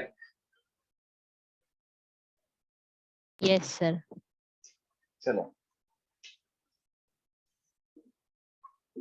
Primary metabolites and secondary metabolites. अब देखो बेटा, प्राइमरी मेटाबोलाइट सेकेंडरी मेटाबोलाइट्स, ठीक है, दो चीज है, दो वर्ड है यहाँ पर। प्राइमरी मेटाबोलाइट्स वो मॉलिक्यूल्स होते हैं, ठीक है, जिनका फिजियोलॉजिकल फंक्शन नोन, जिनका फिजियोलॉजिकल फंक्शन नोन है, मतलब हमारी बॉडी में उसका एग्जैक्ट काम क्या है लगभग लगभग हमको मालूम। जैसे for example glucose, amino acid या प्रोटीन, फैटी एसिड, ठीक है, न्यूक्लिक एसिड, इसका फंक्शन नोन है। ये फिजियोलॉजिकल बॉडी के अंदर मेटाबॉलिक एक्टिविटी में ये रोल प्ले करता है, समझ आ रहा है बात, ठीक है ना। हम बोलते हैं ना मेटाबॉलिज्म, तो मेटाबॉलिज्म में प्राइमरीली रोल जो होता है ना, वो carbohydrate, protein, fat, nucleic acid, इनका रोल होता है। और इनका फंक्शन हमको मालूम है कि भैया ग्लूकोज क्या करता है, अमीनो एसिड क्या करता है, फैटी एसिड क्या करता है बॉडी में, उसके क्या फंक्शंस हैं, क्या काम करता है, कैसे काम करता है, न्यूक्लिक एसिड का क्या रोल है हमारे बॉडी में, इसका फंक्शन हमको मालूम है, ठीक है। लेकिन कुछ ऐसे भी मटेरियल बॉडी में सिंथेसाइज होते हैं, मतलब बॉडी कुछ ऐसा भी मटेरियल बनाता है, लिविंग बॉडी कुछ ऐसा स्ट्रक्चर, ऐसा मटेरियल भी बनाता है, ऐसे मॉलिक्यूल्स भी सिंथेसाइज करता है जिसका एग्जैक्ट फंक्शन हमको नहीं मालूम है, या उसका उसके बॉडी में फंक्शन नहीं मालूम है, कोई दूसरा फंक्शन मालूम। जैसे फॉर एग्जांपल, इसका मालूम समझ आ गया, प्राइमरी मेटाबोलाइट, चलिए बताओ, ये समझ आ गया, यस सर। ठीक है। Yes. Secondary metabolite for example, जैसे मैंने बोला, या तो उसका फंक्शन हमको नहीं मालूम है, या तो अगर मालूम है तो वो उसके बॉडी में उसका ज्यादा रोल नहीं मालूम, उसका कोई दूसरा रोल मालूम, ठीक है। उसके बॉडी में उसका क्या रोल है ये नहीं मालूम, लेकिन वो जो भी प्रोडक्ट है, जो भी मॉलिक्यूल बन रहा है, जो भी मॉलिक्यूल बन रहा है एक लिविंग बॉडी में, वो उसके बॉडी में क्या फंक्शन कर रहा है नहीं मालूम, लेकिन उसका कोई दूसरा यूज हो रहा है, या कोई दूसरा रोल होता है, या दूसरा फंक्शन हमको मालूम है ना, लेकिन उसके बॉडी से हट के। जैसे फॉर एग्जांपल रबर मालूम है आपको कौन बनाता है, कहाँ से ऑब्टेन करते हैं रबर? ट्री से। रबर कहाँ से मिलता है? ट्री से। ट्री से। ट्री का जो लेटेक्स होता है उससे रबर का फॉर्मेशन होता है, ठीक है। तो जो रबर होता है वो हमको नहीं मालूम कि ये प्लांट बनाता क्यों है, प्लांट का कोई काम नहीं है रबर, ठीक है, लेकिन हमको ये मालूम है कि उसका क्या फंक्शन है प्लांट के अलावा। हमारे जो नॉर्मल लाइफ के लिए क्या रोल है भैया रबर का, बिना रबर के पहिए कैसे बनेंगे ना, मतलब हम दूर तक जा पाते हैं, रबर से हमारा जो बहुत सारी चीजें बनती है ना, मालूम है आप लोगों को? Yes sir. यस है सर। ना? चलो, और एक छोटा सा एग्जांपल है, जैसे एंटीबायोटिक्स। एंटीबायोटिक्स कौन बनाता है? अगर नेचुरली देखें तो एंटीबायोटिक्स कौन बनाता है? अरे भाई, एंटीबायोटिक की खोज कहाँ से मालूम है कि नहीं मालूम? कोई बात नहीं। अच्छा, एंटीबायोटिक्स किसके अगेंस्ट काम करता है? ये मैं क्वेश्चन बैक्टीरिया। पूछ चुका हूँ। बैक्टीरिया। बैक्टीरिया, वायरस या फंगाई या प्रोटिस्टा? बैक्टीरिया। ये मैं क्वेश्चन बैक्टीरिया। मेरे ख्याल से मैं 3 से 4 बार आप लोगों को ये क्वेश्चन पूछ चुका हूँ, है कि नहीं? टेस्ट में बोलो। यस है? सर। Yes sir. तो Yes, एंटीबायोटिक्स जो है बेटा, ना ही वो प्रोटिस्टा में काम आता है, प्रोटिस्टल इन्फेक्शन में जैसे मलेरिया हो गया तो एंटीबायोटिक का कोई रोल नहीं, फंगल इन्फेक्शन में एंटीबायोटिक का कोई रोल नहीं है। हाँ, सेकेंडरी इन्फेक्शन ना हो इसीलिए यूज करते हैं, वो एक अलग चीज है, वो आप अभी नहीं समझोगे, ठीक है। तो बैक्टीरिया में इसका रोल है, बैक्टीरिया के इन्फेक्शन में, लेकिन ये बनाया किसने, मतलब बनाता कौन है बैक्टीरिया को रोकने के लिए नेचुरली? तो बेटा फंगस। जैसे एंटीबायोटिक्स है, एंटीबायोटिक्स यहाँ लिखना ठीक नहीं है ना, सेकेंडरी मेटाबोलाइट लिखेंगे। जैसे एंटीबायोटिक्स, तो एंटीबायोटिक्स जो है ये मेनली फंगस बनाता है, जहां फंगस रहेगा वहां बैक्टीरिया का ग्रोथ ना हो, इसीलिए क्या करता है वो एंटीबायोटिक्स बनाता है। समझ आ रहा बात? और इसकी खोज एंटीबायोटिक्स, बेटा आपको बता दूं, सेकेंड वर्ल्ड वॉर के समय एंटीबायोटिक्स की डिस्कवरी हुई थी, और लाखों लोगों की जान, जो सोल्जर्स थे ना, लाखों सोल्जर्स की जान इन्फेक्शन से जो उनकी जान जाती, वो लाखों जान बचाई गई इन्फेक्शन को रोक करके। इन्फेक्शन रोक के लाखों जिंदगियां बचाई गई एंटीबायोटिक्स से। और आज विदाउट एंटीबायोटिक्स हम इमेजिन नहीं कर सकते हमारी दुनिया, क्योंकि आप लोग प्लेग वगैरह सुने होंगे, ठीक है, Yes, काली मौत, ये सब पहले जमाने में बेटा गांव क्या के गांव सर? उजड़ जाते, प्लेग वगैरह, प्लेग बीमारी होती है ना, ठीक है, गांव के गांव साफ हो जाते थे बेटा प्लेग से, ठीक है। किसी को समझ ही नहीं आता था, नहीं मालूम होगा, पहले पुराने जमाने में, मतलब काफी साल पहले, जब मैं भी पैदा नहीं हुआ था, काफी साल पहले, मतलब प्लेग जब फैलता था ना, बैक्टीरियल इन्फेक्शन है, कैसे फैलता था क्या लोगों को नहीं मालूम चलता था, और इसका ट्रीटमेंट मालूम ही नहीं है कि ये किससे फैल रहा है, तो ट्रीटमेंट कहाँ से करोगे, ठीक है। तो गांव के गांव साफ हो जाते, साफ मतलब निपट जाते थे उस बीमारी से, ठीक है। तो एंटीबायोटिक्स, अभी कुछ भी इन्फेक्शन होता है एंटीबायोटिक्स दिया जाता है। तो एंटीबायोटिक्स की खोज एक्सीडेंटल थी, ये सब 12th में पढ़ोगे आप लोग, एक्सीडेंटल डिस्कवरी, मतलब उसको खोजा नहीं गया था, वो खोजवा गया था। समझ आ रहा बात? ठीक है, वो डिस्कवर्ड हो गया था, उसको कोई खोजा नहीं था कि भैया इस बीमारी का भी कोई इलाज है क्या। मतलब आप सोचो पहले बैक्टीरियल इन्फेक्शन के कारण लोगों की काफी डेथ होती थी। इम्यूनिटी रही अच्छी तो ठीक है, कोई जड़ी बूटी से इम्यूनिटी बढ़ा लिए तो उससे ठीक है, अदरवाइज डेथ हो जाती थी। किसी को समझ ही नहीं आता था कि भाई इस बीमारी का इलाज कैसे करें। टिटेनस, टाइफाइड, ठीक है, प्लेग, बहुत सारे बैक्टीरियल इन्फेक्शन, ट्यूबरकुलोसिस, टीबी जिसको बोलते हैं वो भी बैक्टीरियल इन्फेक्शन है, सब बैक्टीरियल इन्फेक्शन है ना। इससे कैसे बचें? इनको खोजते थे लेकिन मिलता ही नहीं था। एक्सीडेंटली फिर डिस्कवर्ड हो गया एंटीबायोटिक्स, ठीक है, तो वो सब क्लास 12 में पढ़ोगे, काफी इंटरेस्टिंग है। तो एंटीबायोटिक्स जनरली फंगस से मिलता है। तो फंगस क्यों बनाता है? उसका कोई बॉडी का एक्चुअल रोल नहीं, मतलब उसकी बॉडी में ये यूज नहीं होता। जैसे फॉर एग्जांपल यहाँ पर एक फंगस होगा, ठीक है, यहाँ पर एक फंगस होगा, ठीक है, तो फंगस क्या करेगा? अपने आसपास के एरिया में एंटीबायोटिक्स जो है वो सिक्रीट करेगा ताकि इसके आसपास के एरिया में बैक्टीरिया का ग्रोथ ना हो और ये आराम से फल फूल सके। लेकिन उसके बॉडी का कोई यूज है क्या? नहीं है, ठीक है, उसके बॉडी में कोई इंटरनली यूज हो रहा है क्या? नहीं, ठीक है, बाहर जो भी यूज हो रहा है या हम जो कर रहे हैं वो बात की बात। तो इस टाइप के प्रोडक्ट्स को हम क्या बोलते हैं? Secondary metabolites. समझ आ रहा है बात आप लोगों को?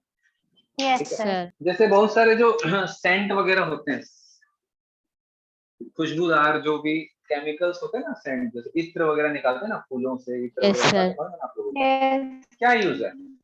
जो प्लांट का उसका एक्चुअल में कोई यूज नहीं, फिजियोलॉजिकल फंक्शन, मतलब ऐसा नहीं कि उसके बिना प्लांट जिंदा ही नहीं रहेगा, बट उसका कोई दूसरा इफेक्ट है। तो इस टाइप के जो प्रोडक्ट्स होते हैं they are called secondary metabolites. समझ आ रहा बात? अब उसका एक एग्जांपल देखते हैं फटाफट, यस है ना। तो अब हम लोग क्या करते हैं? सेकेंडरी मेटाबोलाइट, ठीक है ना भैया, तेरे काम का नहीं है ना, बट मेरे काम। और इंसान हर चीज अपने फायदे के लिए करता है, याद रखिएगा, इंसान हर चीज अपने फायदे के लिए करता है, ठीक है, ये बिटर ट्रूथ है। यस चलो सर। अब मैं कुछ एग्जांपल दिखाता हूँ, कुछ एग्जांपल है इसमें। ये टेबल दिख रहा है, इस टेबल से इस साल भी क्वेश्चन आया नीट में, 2021 में इस टेबल से क्वेश्चन आया है। तो ये बहुत इंपॉर्टेंट है, इसको वेरी वेरी इंपॉर्टेंट करेंगे और बहुत आता है, ठीक है। What are the examples of secondary metabolites? समझ आया? ये टेबल आप लोगों को नेक्स्ट क्लास तक कंठस्थ होना चाहिए। Yes sir. पुष्पा, कंठस्थ का मतलब? सर मैं बताऊं? हेमंत, हाँ हेमंत, तो सर याद क्या? करना। कंठस्थ का मतलब? याद करना। याद करना। याद करना। नहीं, मैं एक्चुअली पूछने का मतलब ये है कि सो रहे हो कि जाग रहे हो। चलो, तो सेकेंडरी मेटाबोलाइट्स जो है बेटा, पिगमेंट्स, कैरोटीनॉइड्स, एंथोसाइनिन, फूल में मालूम है ना, फूलों में जो होता है यस कैरोटीनॉइड, सर। है ना, येलो पिगमेंट, एंथोसाइनिन जो कलरफुल पिगमेंट्स होते हैं, एल्कलॉइड्स, मॉर्फिन, कोडीन, पता है ये क्या होता है? नो। No sir. नहीं मालूम है। अफीम जानते हो? क्या सर? यस सर अफीम, क्या? अफीम, यस सर। अफीम, अफीम खाते हैं यस ना लोग सर। नशा करने, वो मॉर्फिन ही होता है। सर अफीम जो रहता है ना वो नेचुरल अल्कलॉइड है वो, ठीक है, वो अफीम मॉर्फिन का ही सब्स्टिट्यूट है। अफीम से ही मॉर्फिन एंड कोडीन बनता है, ये नेचुरल अफीम है ये, ठीक है, उसमें हफीम क्या मॉर्फिन एंड होता है? कोडीन। अरे बेटा वो एक नशा करने मतलब, अच्छा वो एक मालूम है आप लोगों को? No heroin sir. पता है? हीरोइन, क्या smack, sir? Yes sir. Heroin, smack, अरे भाई फिल्मों नो में सुनते हो ना, yes smack, sir. Yes heroin, sir. है ना, ये सब ड्रग्स होते हैं ना यस नशा सर। करने, यस वो सर। सब आपको ये मॉर्फिन का ही मॉर्फिन का ही केमिकल चेंज करके हेरोइन और ये स्नैक बनाया जाता है, मॉर्फिन से ही बनता है। कोडीन, अच्छा एक सिरप पीते थे ना पहले, कोरेक्स वगैरह, एक सिरप कोडीन, सिरप आता टॉरेक्स। था खांसी का, टोरेक्स, मालूम है? यस खांसी का जो sir. Yes syrup, sir. Yes sir. तो खांसी के सिरप में कोडीन डाला जाता है, अभी बंद कर दिए हैं। हाँ, codeine, codeine is the opiate, अफीम का ही एक केमिकल, मतलब नेचुरल को निकाल के एक्सट्रैक्ट करके उसको यूज किया जाता है। क्यों? ताकि इससे ब्रेन सप्रेस होता है और खांसी रुक जाती है, स्लीप अच्छा आता है, बढ़िया सोते हैं। अफीम को खाते हैं बेटा लोग, नशे के रूप में यूज करते हैं इसको, खाते हैं। छोटा सा अगर आप मान लो कि सौंफ जितना भी अगर आप खाओगे तो मस्त नशा होगा, इतना छोटा सा सौंफ जितना दाना अगर खाएंगे तो नशा चढ़ जाता है, ठीक सर है, बहुत ब्रेन स्ट्रांग सप्रेस। रहता है? हाँ, उसी से तो हीरोइन स्नैक ये सब बनाते हैं। सर और ये मॉर्फिन, सब बॉडी को कैसे अफेक्ट करता है? ये सब बेटा केमिकल है, केमिकल है, अपना अपना नेचर होता है केमिकल का। तो ये प्लांट से आता है, ये क्या है, प्लांट प्रोडक्ट है, प्लांट ही बनाता है मॉर्फिन। समझ आ रहा बात? ओपिएट अल्कलॉइड्स है, ये प्लांट बनाता है। तो प्लांट का कोई यूज नहीं है, लेकिन उसको जनरली फ्रूट से बनता है। अब उससे क्या है, नशा चढ़ता है। तो अगर इसको खा, अगर एडिक्टेड भी होते हैं बेटा, क्लास 12 में पढ़ाऊंगा इसको मैं आप लोगों को डिटेल में। इससे एडिक्शन होता है, नशा करते हैं ना लोग, जैसे तंबाकू का नशा। तो बेटा तंबाकू, अल्कोहल, इन सबसे खतरनाक नशा इसका होता है। इसका एक बार चढ़ा है तो छूटना मुश्किल हो। सर समझ आ रहा है? और इसको मेडिसिनल यूज भी करते हैं हम। आप जैसे मैंने बताया ना, हर चीज का हम फायदा निकाल लेंगे। तो बेटा ये नशा का एक्चुअल में इसको दवाई के रूप में यूज किया जाता है। जैसे सर्जरीज वगैरह होती है ना, तो पोस्ट सर्जरी पेन ना हो, एक्चुअल में ये पेन किलर भी है ये, ठीक है, पेन ना हो इसलिए भी इसका मॉर्फिन का इंजेक्शन, टैबलेट्स वगैरह जो होता है, इसका जो केमिकल सिंथेसाइज करके इसको पेन रिलीफ भी लगाया जाता है, सर्जरी के समय लगाया जाता है। ठीक है, ये सारी चीजें। सर चलो, हाँ बोलो बोलो। अगर सर कोई ये मॉर्फिन को 2 चम्मच खा लिया तो फिर? 2 चम्मच बेटा, 2 चम्मच। एक तो ये बहुत महंगा होता है, ठीक है, हफीम जो होता है बहुत महंगा होता है। 2 चम्मच समझ रहे हो आप बेटा? अगर इतना सभी, अगर जैसे एक जेम्स चॉकलेट जानते हो ना, James, yes sir. Yes sir. उतना भी खा लिए ना तो 3 दिन यस। बेहोश हो जाओ। 3 दिन उठ सर नहीं 2 पाएगा, चम्मच में तो मे कोई भी हफ्ते भर ही रहेगा। हफ्ते नहीं बेटा, पार है फिर। ये ठीक ओके वैसे ही सर। है जैसे किसी को 15-20 बोतल अल्कोहल पिला दो, क्या हाल होगा? वाह। बस वैसे ही है। ठीक है, तो ये सब खतरनाक है बेटा, ये सब बहुत नशा वाली चीज है। Then yes sir. Terpenoids, terpenoids जो रहता है ना, ये बहुत सारे मेडिसिनल यूज होते हैं हमारे बॉडी में, बहुत सारे अलग अलग यूज होता है। जैसे मेंथॉल, मेंथॉल जानते हो? Yes sir. ये सब प्लांट प्रोडक्ट्स है। मोनोटर्पिन्स, मेंथॉल, मेंथॉल, ये सब जो है ना, ये टर्पिनॉइड्स होते हैं, है ना। फ्लेवरिंग एजेंट्स जो होते हैं सब टर्पिनॉइड्स होते हैं। ठीक है, मोनोटर्पिनॉल्स, डाइटर्पिनॉल्स एक्सेट्रा, है ना। सब लिख रहे हैं ना आप लोग? मेंथॉल वगैरह जो है ना बेटा, माउथ फ्रेशनर वगैरह जो होता है, ये सब प्लांट प्रोडक्ट्स हम यूज कर रहे हैं, प्लांट बनाते हैं, हम यूज कर रहे हैं, बेच रहे हैं। एसेंशियल ऑयल, जैसे लेमन ग्रास ऑयल, आपको मालूम होगा लेमन ग्रास ऑयल के बारे में, ठीक है। Yes sir. मेडिसिनल यूज होता है, कॉन्स्टिपेशन है, एंटी इंफ्लेमेटरी है, पेन रिलीफ करता है, ठीक है, एंटीऑक्सीडेंट्स होते हैं। और lemon grass oil, lemon grass juice होता है, वो एंटी कैंसर प्रॉपर्टी भी होता है। ठीक है, तो ये सब क्या है, मेडिसिनल यूज होता है। ठीक है, देन उसके बाद क्या है भाई, एब्रिन, रिसिन, ये सब टॉक्सिन है ना। कॉनकेनाविलिन ए, लैक्टिन्स है, ये सब मेडिसिनल यूज होता है। ड्रग्स, विनब्लास्टिन कर, विनब्लास्टिन पता है आप लोगों को? Anti no cancer sir. Drug, no anti cancer है ये, है ना, एंटी कैंसर ड्रग है। विनब्लास्टिन, विनक्रिस्टिन, ये सब एंटी कैंसर ड्रग है। देख लेना आप लोग, बताते जा रहा हूँ, आपके पास अगर नोट्स होगा तो ये लिखोगे, या एनसीईआरटी बुक होगी ना तो उसमें लिखते जाना, ठीक है।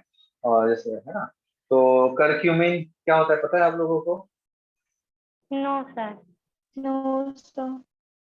अरे भाई, हल्दी खाते हो? Yes sir. Yes yes sir. Sir. हल्दी में बोलते हैं ना कि भाई हल्दी का मेडिसिनल यूज होता है। Yes sir. Yes sir. तो हल्दी में जो एक्चुअल जो केमिकल होता है ना, जो मेडिसिनल यूज होता है, मतलब हमारी बॉडी में इम्यूनिटी बढ़ाता है या हमारी बॉडी के लिए जो अच्छा होता है हल्दी में, वो करक्यूमिन ही होता है।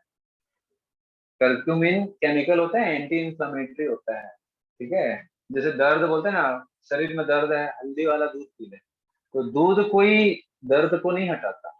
हल्दी में जो करक्यूमिन होता है, ये केमिकल, ये एंटी इंफ्लेमेटरी होता है, तो पेन में रिलीफ करता है, फीवर रिलीफ करता है। ये क्या समझ आ रहा है बात? तो एक ऐसी 12th में मैं पढ़ाऊंगा कि अमेरिकन एक साइंटिस्ट है, उन्होंने क्या किया, इंडिया आया और इंडिया में देखा कि लोग, अब जैसे चोट लग गया तो हमारे इंडिया में क्या करते हैं, हल्दी घिसते हैं।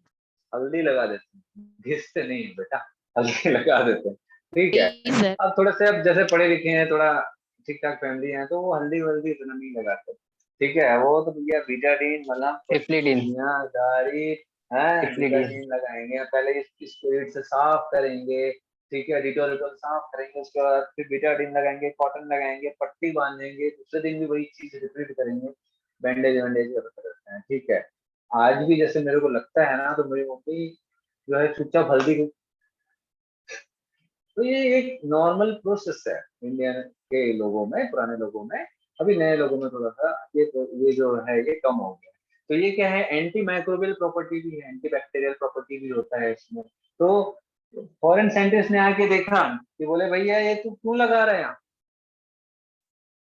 बोलता है इससे घाव ठीक होता है। अच्छा, वुंड हीलिंग प्रॉपर्टी है, मतलब जरूर ये माइक्रोब्स का ग्रोथ को रोक रहा होगा। तो उसने देखा कि भैया इसमें ऐसी क्या चीज है कि लोग हल्दी को भी दूध में डाल के पी रहे हैं, खाने में हल्दी डालते हैं, शादी के समय हल्दी चुपड़ देते हैं पूरा स्किन पे, चोट लग गया तो हल्दी डाल देते हैं, खून आ रहा है तो हल्दी घुसा देते हैं। तो उन्होंने देखा करक्यूमिन एक केमिकल है जो ये सब काम करता है। तो ये होशियार क्या है, क्या करक्यूमिन केमिकल का एक्सट्रैक्ट करके पेटेंट करा लिया। बोला कि भाई आप कोई हेल्दी यूज करेगा तो मेरे से पूछे बिना नहीं करता, ठीक है। तो यहाँ के जो मिनिस्टर्स थे भाई, जैसे मनमोहन सिंह उस समय बोले भैया जब तुम्हारे परदादा पैदा नहीं हुए थे, जब अमेरिका जब देश बना नहीं था, तुम्हारे परदादा छोड़ो, तुम्हारा देश जब अस्तित्व में नहीं था इस दुनिया में, तो हम तब से हम हल्दी का यूज कर रहे हैं। हमारे जो आयुर्वेद विज्ञान है, जो बुक है वो हजारों साल पहले लिखी गई, उसमें हल्दी का उल्लेख है, उसमें हल्दी का डिस्क्रिप्शन है कि भाई इसका क्या क्या बेनिफिशियल यूजेस है। समझ आ रहा है? तो फिर उसको कैंसिल किया गया। बोले भैया तुम जब जानते नहीं थे ना, तब से हम जानते हैं इसका क्या क्या प्रॉपर्टी, ठीक है, कैंसिल करो चुपचाप पेटेंट। फिर उसके बाद इसमें देखेंगे पॉलीमेरिक सब्सटेंसेस में रबर, गम, सेलुलोज, ये सब का भी कमर्शियल यूज है। बहुत सारा रबर, गम आपको मालूम है, इसका हम कमर्शियल मतलब कॉमर्स में यूज करते हैं, मतलब बिजनेस में यूज करते हैं बहुत सारी चीज। तो ये सब आपको पूरा एक एक चीज याद रखना है नेक्स्ट क्लास, ठीक है। मिलते हैं बेटा नेक्स्ट क्लास में, बहुत टाइम Yes, हो sir. गया। Okay sir, thank